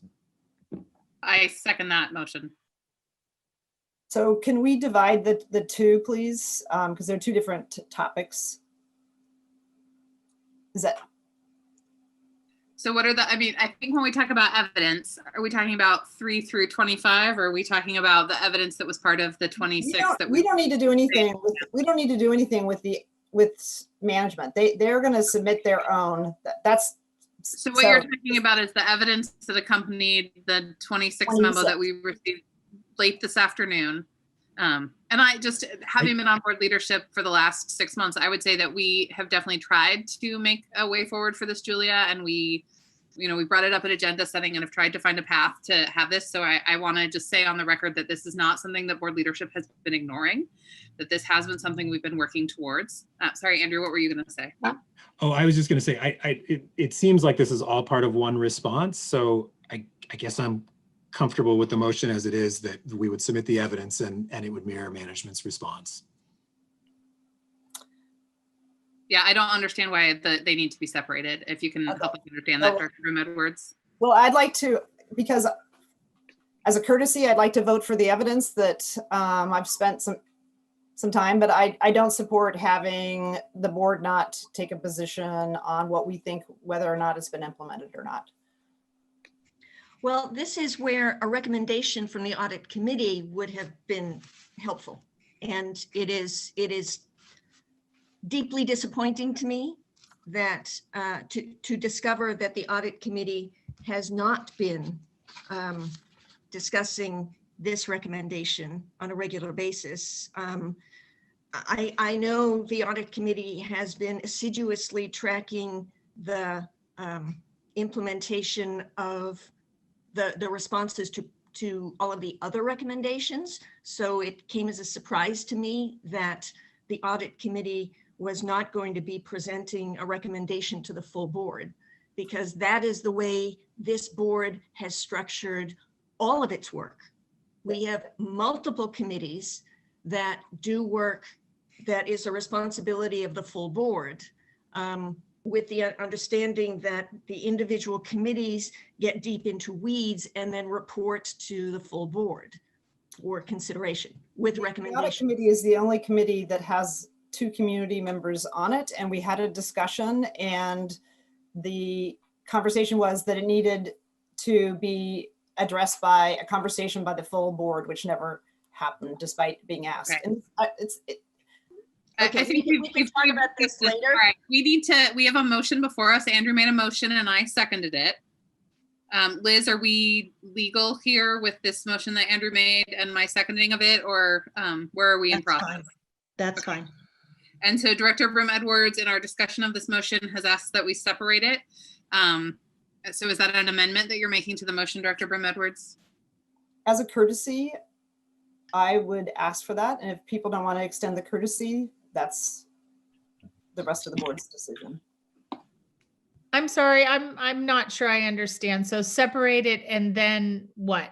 So Julie, what my understanding, I would like to, since I spent a considerable amount of time, even though it wasn't the audit committee's responsibility, building out the evidence, I'd like to be able to support the submission of the evidence, but I don't support the, we're gonna just adopt whatever staff's position is.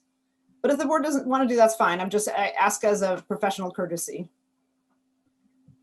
Director Bream-Edwards, could you talk a little bit more about why you're uncomfortable making sure that the board and the superintendent are in sync on these recommendations?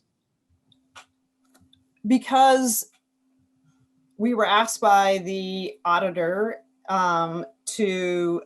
they gave us a recommendation. We responded earlier this spring. Not that we didn't think this was our responsibility, but said we would implement our portion of it. So to me, it seems contrary to what we did earlier to now adopt a position that this isn't our responsibility, it's management's responsibility. And I do see a difference between management and the board. And like, as I said at the very beginning, I knew there was just based on our earlier conversation, Director Scott, that there was a diversity of opinion. I think you had said early on, like, I don't even really need to go through this process. I'm gonna take the position if they say that, I'm good with that. So, I want to acknowledge that people can have a range of positions. I felt like we spent a fair amount of time responding to what they said to us before, and we didn't say, when you come back, we're not going to have a point of view on whether we think something's been implemented. I mean, what you're highlighting is actually one of the reasons why I think this is a bad practice from the Secretary of State, is because elected officials do change. And the board today is different than the board at the audit. The board, the next time we respond to this or the next time there's a follow-up, it could be different as well. So I think that is problematic in a way that management doesn't. The other thing, just to be on the record, so anyone watching who cares about it understands. I mean, one of my concerns, just looking at the very first one, I mean, this is asking the board to independently verify whether the district has built an effective Common Core curriculum based on state standards and ensuring adequate school support and accountability for performance.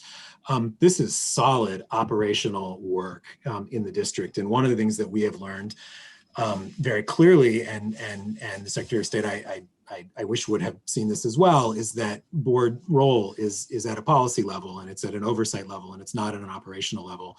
And my concern, just to reiterate, is that this audit forces us, or attempts to force us, to get involved at an operational level where I don't believe it is the board's role, and I don't believe it's appropriate.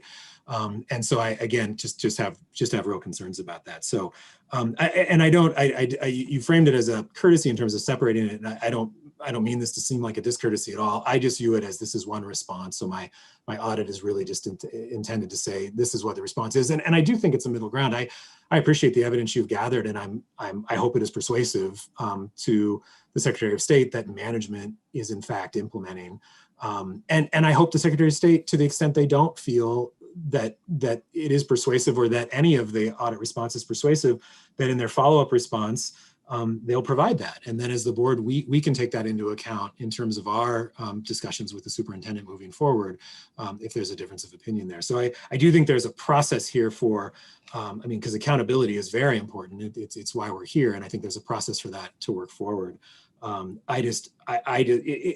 Yeah, I've said what I wanted to say, so I'll stop. Superintendent Guerrero, do you want to wade into anything here, or would you like to maintain your cone of silence in this moment? I'm trying to be a good employee, Chair, so we're subjected to this audit. I think I've shared my personal views on the title and everything behind it, but we were asked to speak to a number of sections, and in the auditor's minds, that's the work we needed to do. So we've done our best to list all the evidence and activity for each section. My hope is that as the board reflects on our progress, that hopefully we have alignment in recognizing that there's been work done. And admittedly, we've already, committed to whether we think we've implemented fully or we're part of the way there. And so we've already done that self-reflection. I'm thinking of sort of our own process for a superintendent evaluation. It's like, in some ways, you have 25 plus sections of staff's reflection of work. And I completely can empathize with Director Scott's sort of viewpoint on this. And at the same time, I know that it's been a challenge, and I appreciate Director Brim-Edwards, attempting to shepherd through in good faith that, we're completing this task. I'd love to turn the homework in and move on, frankly. I'm a little loath to spend too much more energy on this because it's already occupied a lot of bandwidth for board and staff. I know staff did a ton of work in helping prepare this 26 response memo as well. So we know that staff has been doing a lot for this. Director Constam, did you have a comment? I do. I do think it's really important to submit this evidence. And as Director Scott said, it's important for the district to be responsive if the Secretary of State comes back and says that any of it is insufficient. But the part that's compelling to me is that when you look through these, many, probably most of the things under section 26, which are listed as board responsibilities, are really indistinguishable from the things listed in the other parts of the audit that are squarely management responsibility. I'm in favor of submitting all the evidence and evidence of implementation and as one united document.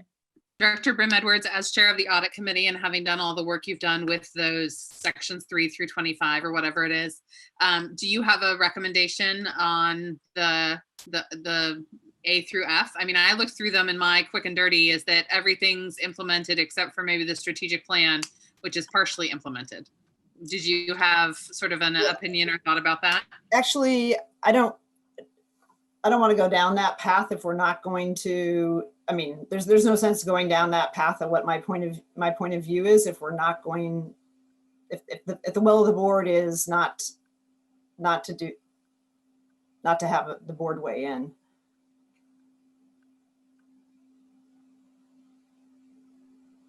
Okay, so I guess Director Bailey, are you waiting to say something? No. Okay, so I guess right now we need to decide. We have a motion before us that Andrew made that I seconded. Director Brim-Edwards has asked us to amend the motion to separate the evidence from the implementation piece. So is there any further board discussion on this motion and amendment? Well, procedurally, we should vote on the amendment, and that should be our topic of discussion right now, and then move to the main motion. So the amendment, Director Brim-Edwards is asking that we amend the motion. There's not been a formal amendment made or second on that amendment. I move that we first remove the evidence.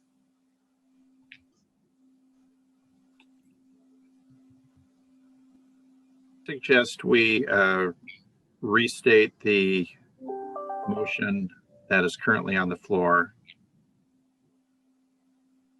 Sure. So, so the motion is that we submit, as part of the Secretary of State's audit response, the evidence that's been gathered, and that the board's response in terms of whether it's implemented, fully implemented, partially implemented, mirror management's response.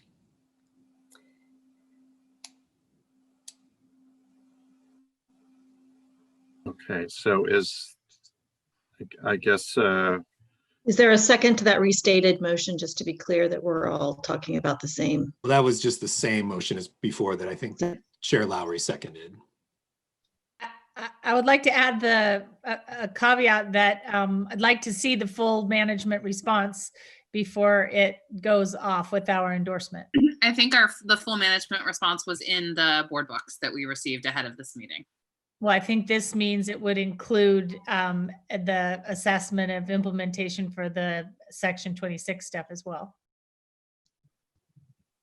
That's not staff's responsibility, though. Yeah, I don't think this would be included in the staff response. I think we would still have, I think, so my understanding is to make this happen, then one of us from the board would have to then look at the staff response and make sure that our responses mirrored theirs. So it's going to take a board member's work after this meeting to get this submitted by Friday if we vote this way. So that'll be the next question is if we vote to do this, then that means someone going through what the staff has responded and ensuring that our response mirrors that. So while I don't agree with the process, I'm happy to do that. It shouldn't take very much time. I mean, it's a mechanical process. All right. And I actually don't think we should spend a lot more time. So if people don't want to split them. I'm okay to split it, Julia. I'm fine. I second that motion to split. Michelle, did you have a comment? Nope. Okay. All right, so I second the motion to split. Is there any further discussion on the amendment? Okay, all in favor of the Brim Edwards amendment, please indicate your support by saying yes. Yes. Yes. Yes. All those opposed, please indicate by saying no. No. No. Okay, all abstaining. So I think we had 3 yes and 4 no. Is that correct? I was at, can we do thumbs up if you were a yes and some sideways if you were a no? Because it's hard to count on the internets. Okay, so I think it was, okay. So the amendment fails. So we move on to the main motion. Andrew, could you read it again just for clarification's sake? Yeah, Nathaniel has a quick question. Sorry, Nathaniel, you're not on my screen. Yeah, do I vote on that? I think so. Liz says she doesn't think so. Thank you for asking that clarifying question. Sorry for skipping over you. Sometimes this stuff gets a little procedurally, which is why we have Liz. All right, Andrew, can you read that emotion again? When you say read, I think you mean restate. So the motion is that management's, the board's response is to submit the evidence that has been gathered, and that our response in terms of implementation would mirror management's response on those same issues. All right, this motion is before us. I would use the word endorse. It sounds less knee-jerk to me, and like it actually is an acceptance of the work that has been done rather than a philosophical orientation to just accept it. All right, so I'll accept that as a friendly amendment. I think we still have to do all of our motion-y stuff on it. That's what I've been told before. Friendly amendment, Liz, thumbs up. Do we need to do the Thumbs up, friendly amendments, fine. Oh, friendly amendment, fine. Okay. Unless there's, with no objection, a friendly amendment is fine on the endorsed piece. Okay. So that amendment, that motion is before us. All in favor, or is there any further discussion on that motion? All right, all in favor, please indicate so by saying yes. Oh, sorry, Director Brim Edwards. I just want to clarify that my vote in no way is a reflection of the evidence, since I was involved in the gathering it. It's just, I have a different perspective on the process, what we agreed to do. All right, all in favor of the motion, please indicate so by saying yes. Yes. Yes. All opposed, please indicate so by saying no. All those who abstain. Director Brim Edwards, did you vote? I did. And I'd like to explain I voted yes because I believe I believe in the evidence, and I think I've been on the record as I don't support the other piece. But if I have to make one vote, I'm going to vote for that. But I strongly disagree with the other part of it. Sorry, I just was super confused for a minute. It's getting late. I'm a little punchy. Okay, so the motion on the Secretary of State audit passes 7-0. And Director Brim Edwards is going to look at the management thing and endorse those. I think it would be helpful to have another board member support you in that work. Director Bailey, are you volunteering for that? You're just raising your hand. You're muted, sir. Yeah. This is going to be like a 5-minute task. Yeah. I mean, it's a task to just go to the other one. Okay. Okay. So I think I'm capable of doing it. And I'm happy to have somebody look at my work, check my work afterwards. Yeah, that's not why. Yeah, that's not why I raised my hand. I didn't realize it would only take 5 minutes. So thank you, Director Brim Edwards, for stepping up to that. Director Moore, were you going to say something? I was. So based on what Andrew was saying in the beginning about how it is unusual to have this kind of thing included in an audit, do we want to write a I don't know, sort of preamble paragraph attached to this, or just be done with it? I vote be done.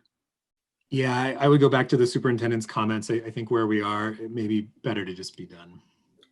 Right. I mean, they're still going to come back and ask us for, I mean, we're not quite done, but I think we're done with this piece. All right. Well, thank you for that work, Director Brim-Edwards. Really appreciate it. And I know this has been a long road. We move now to to Resolution 6220, Portland Public Schools Legislative Agenda. And Superintendent Guerrero, would you like to introduce this next item? Yes, we actually have Miss Courtney Westling. I think we're going to move her on screen here. And she's going to share with us a bit more about an overview of your evolving legislative agenda. So Courtney, there she is. Does anyone ever think of Star Trek, like, and being beamed in and beamed out of our meeting? She's now teleported.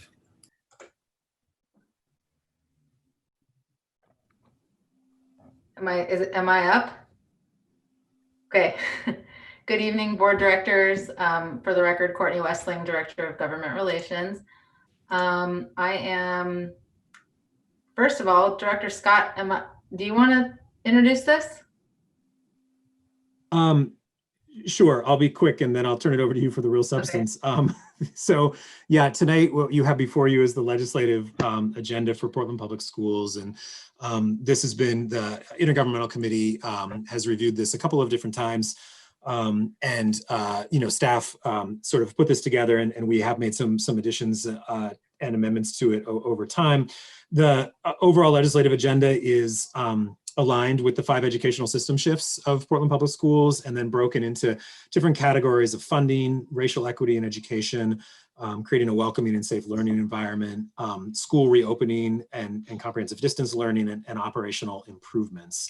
I guess I would just say, Courtney, you might want to add something. I did want to flag, I had it up here a minute ago and then I've lost it. But one of the changes, there it is. I just wanted to note, in case Nathaniel hadn't seen, our student representative did ask for something related to climate change. And so we do have a highlighted bullet in there. PPS will support and advocate for policy proposals that address the climate crisis and promote climate justice, especially when directly relevant to school districts. And I just wanted to thank him. I think this is one of the reasons we have student advisors who help with these committees, is to point out some really obvious things that I think we're all very much in support of, and I think that made it stronger. So thanks for that addition. Courtney, anything you want to tell the board? And I'll, on that same note, I asked Nathaniel if he wanted to suggest language, and that's his language verbatim, because I thought it was great. So thanks, Nathaniel, for not only offering language, but offering great language. So I'll just start at the top, go through this pretty quickly. As Director Scott mentioned, I'm trying to align our agenda more closely with the system shifts that we've outlined for the strategic plan for this school year. It's important that we are constantly pointing our work back to the district's vision and our strategic plan and priorities. So we haven't done that very well in the past, or really at all. We didn't have a vision before. So this is a great, I think, opportunity to weave that into our work, legislative work. So the first, and I also want to highlight that second paragraph, which just basically says, this is not a exhaustive list. There are going to be things that come up that are not mentioned on this list that we will still want to advocate for. This is meant to kind of put all the kind of key highlight, some of the key items that we consistently advocate for year after year, things that matter to the very base level and bottom line of our organization. And then there are things that come up, that are new, and they're not going to be included on this agenda because we don't know about them yet. So I just want to make that point, because it's not exhaustive. There are going to be things we care about that aren't listed, but we just need to make sure that we have a good, solid, robust list of items to go down to Salem and, go down to Zooming and talk about with our legislators. So to the funding piece, obviously we want to be supportive of the state school fund. The governor's budget had it at 9.1, the governor's recommended budget. That's just the starting place.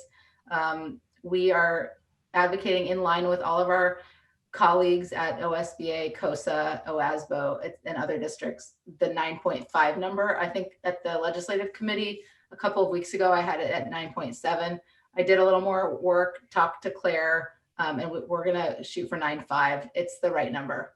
And of course, Rita added a piece underneath that about the CSL, the issue being the 50-50 split. We have costs, we have inflation in the second year of a biennium. When we get 51% the first year and 49 the second, we end up having to make cuts. So that is why we keep talking about, the 50-50. That's why we need the 49-51, which is not what the Legislative Fiscal Office bills the number to. So this may not be a I want to make this clear. This may not be a legislative item, Rita and board members.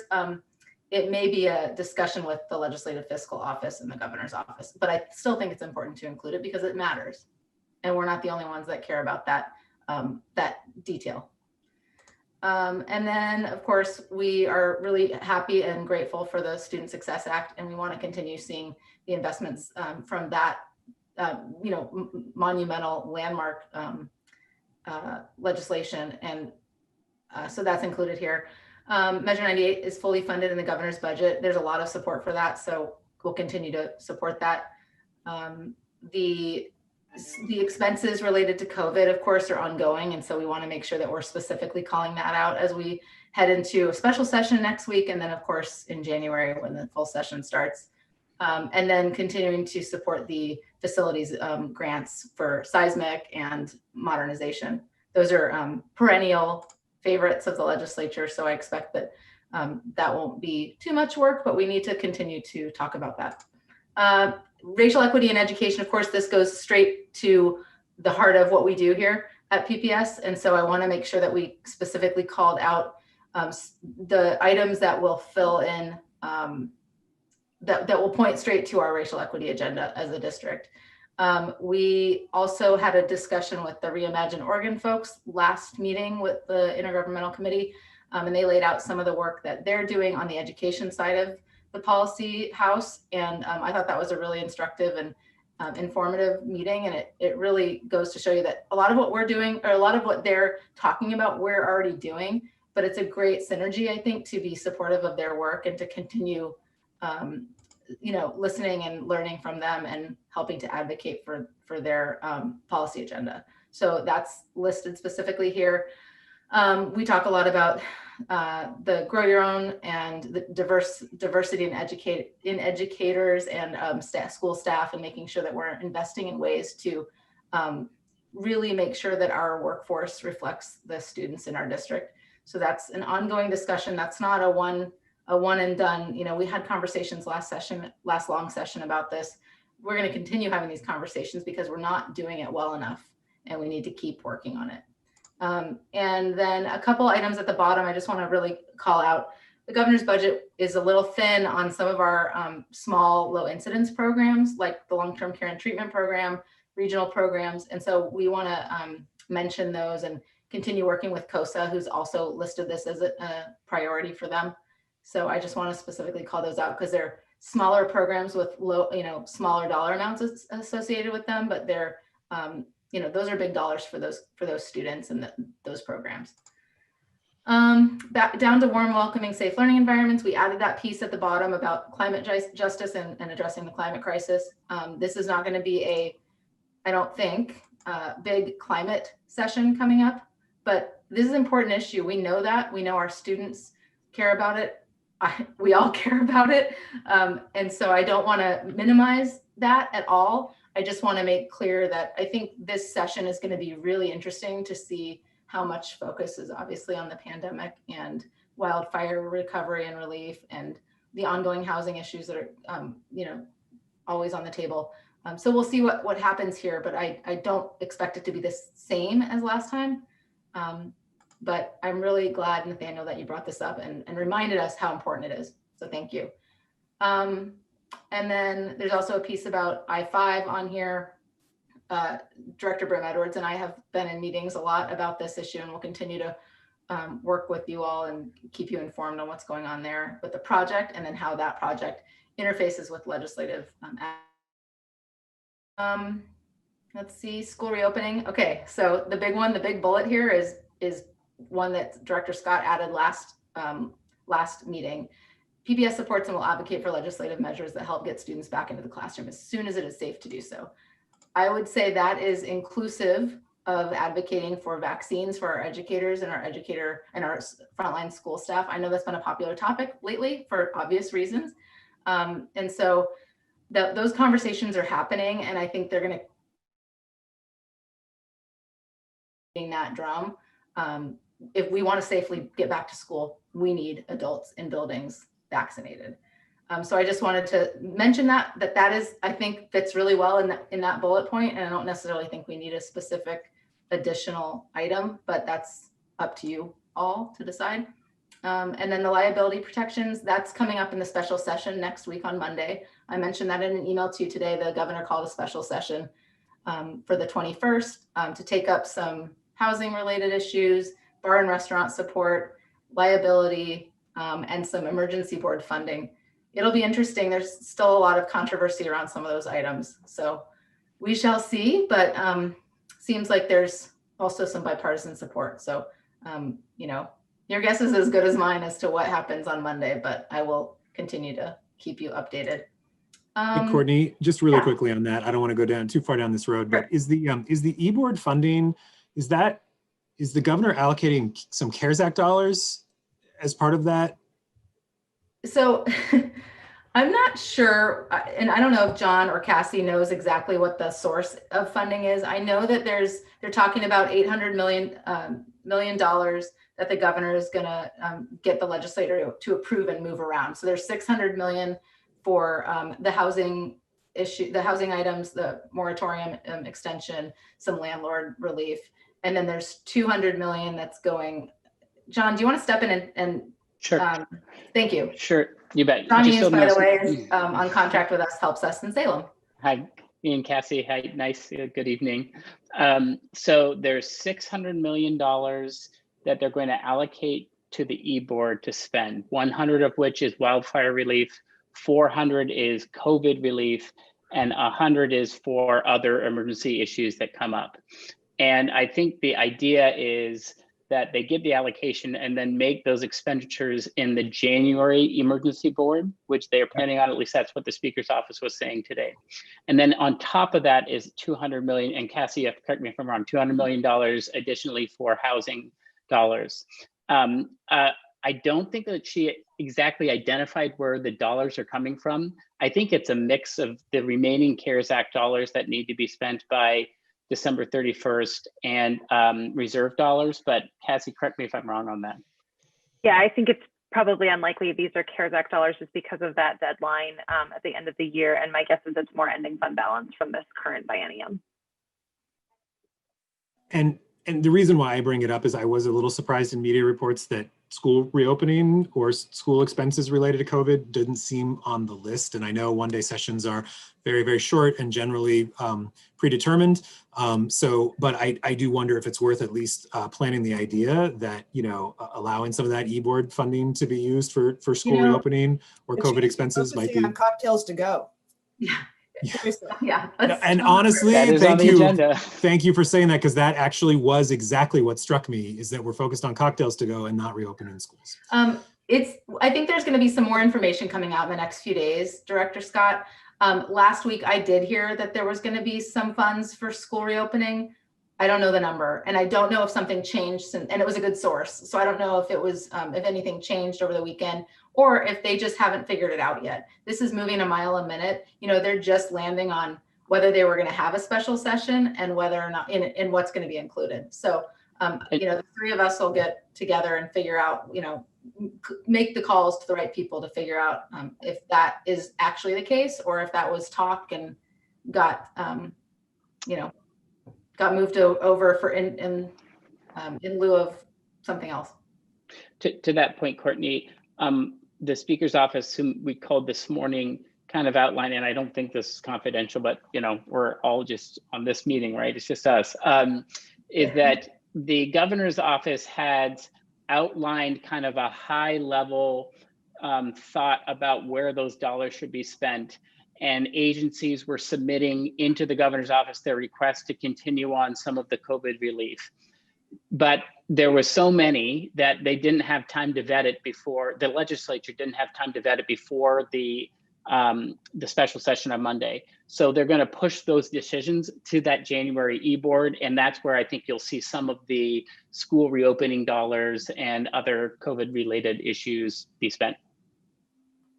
All right, thank you. Was there anything else, Courtney? Not unless there are questions. All right, are there any other questions before we move to voting on this legislative agenda? Thank you for the exhaustive work you have all done. Really appreciate it. Hey, Courtney, I have one question. So one thing that's not specifically called out on here is the transformative curriculum and pedagogy, even though we do know that there's several bills specifically coming up pertaining to curriculum,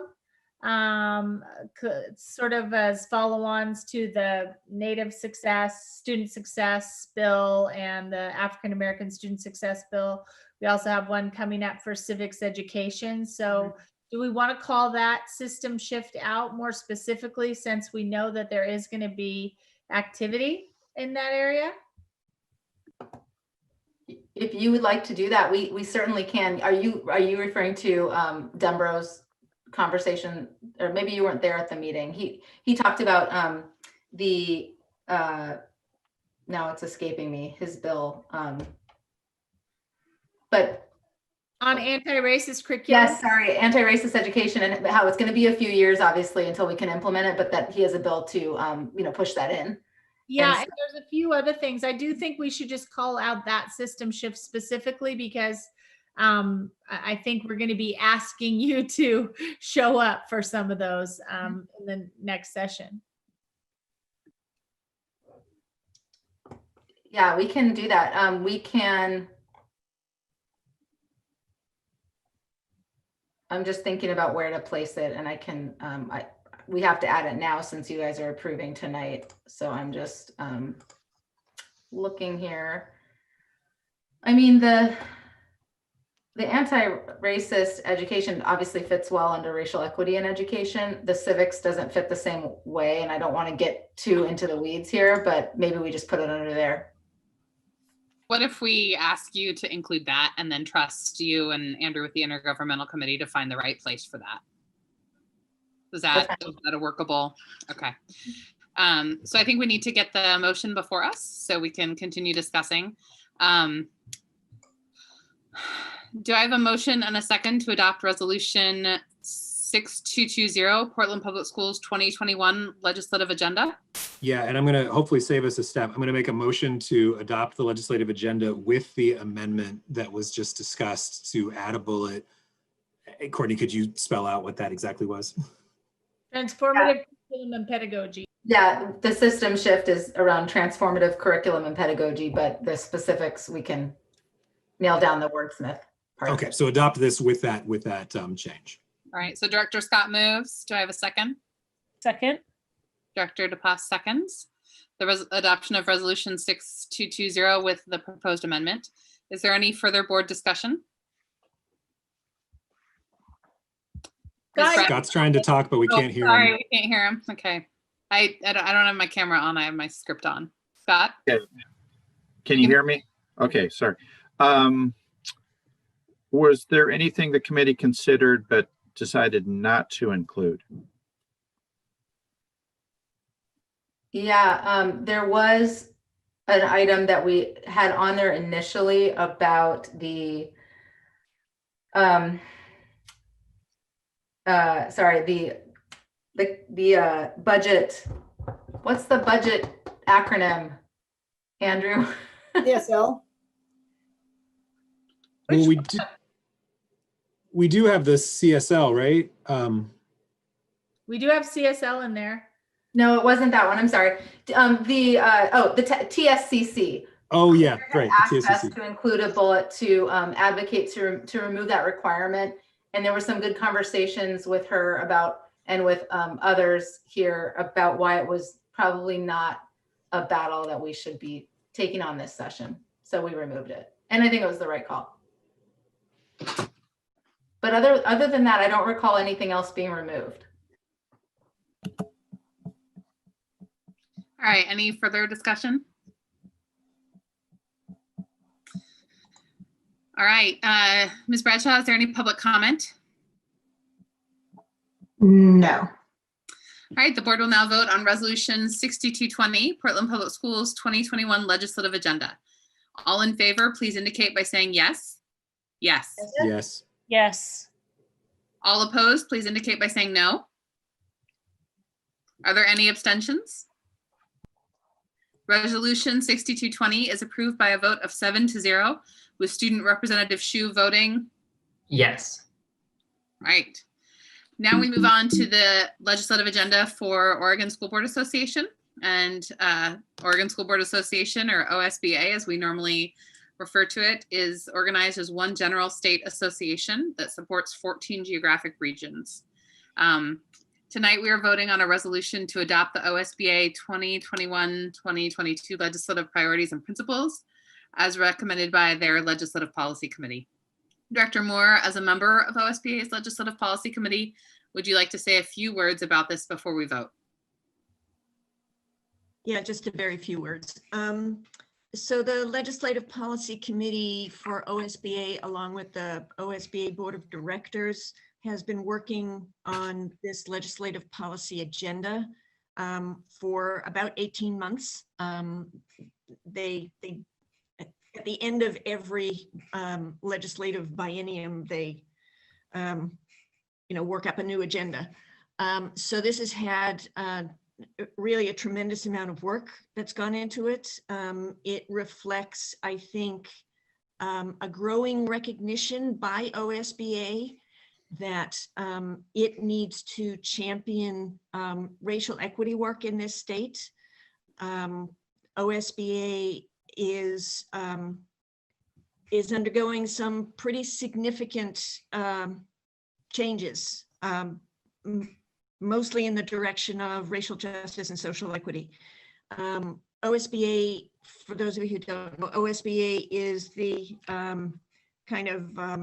the voice for school boards across the state. It includes K-12 and community colleges and education service districts. The legislative policy agenda is intended to be fairly high level, to give direction to the OSBA lobbyists on how legislative priorities for the organization, but also how they should respond to any kind of legislative initiatives that come up. Same sort of thing that Courtney does, like we're giving general direction. I would strongly recommend that the PPS board adopt the OSBA agenda. Thanks. All right, do I have a motion on the OSBA agenda? So moved. Do I have a second? Okay, so I heard Director Scott move adoption of the OSBA, or I don't know if it's adoption.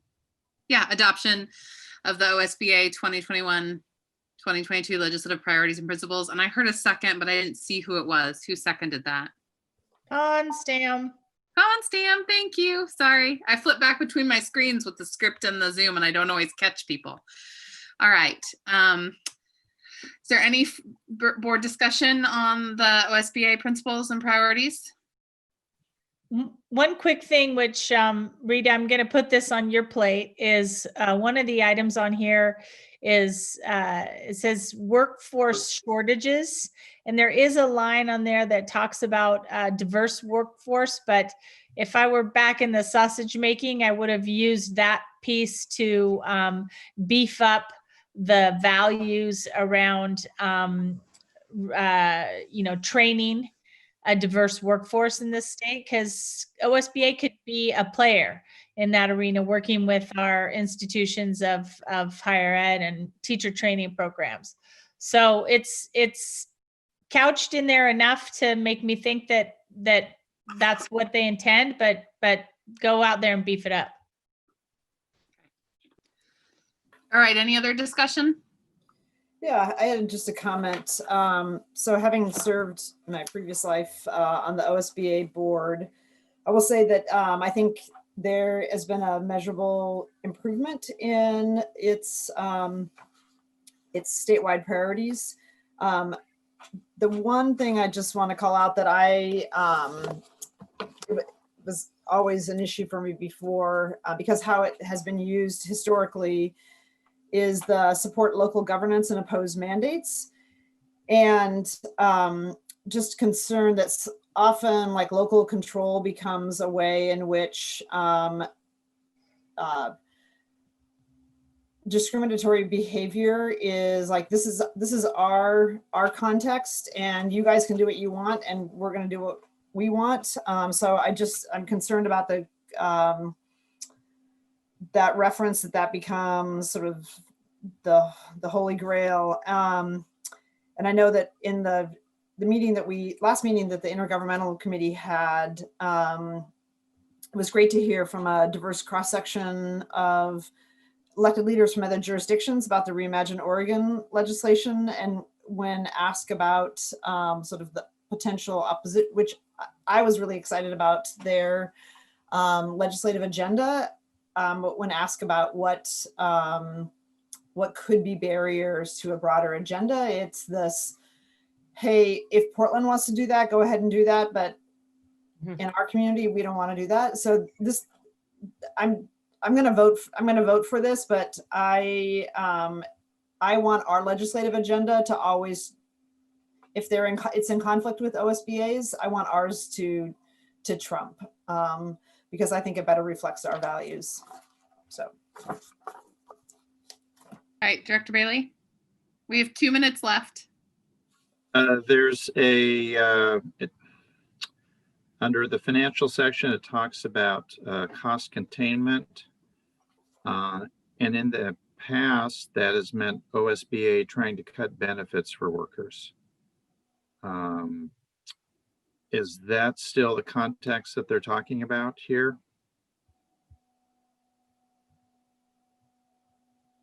Sadly, I have to say that I think that remains an approach that OSBA embraces. But I think by saying cut benefits, do you mean PERS reform? Because they don't lobby for individual districts, decision-making within individual districts regarding employee benefits. Well, the way they talk about it, it's the costs associated with healthcare and retirement, which to me says PERS without saying PERS.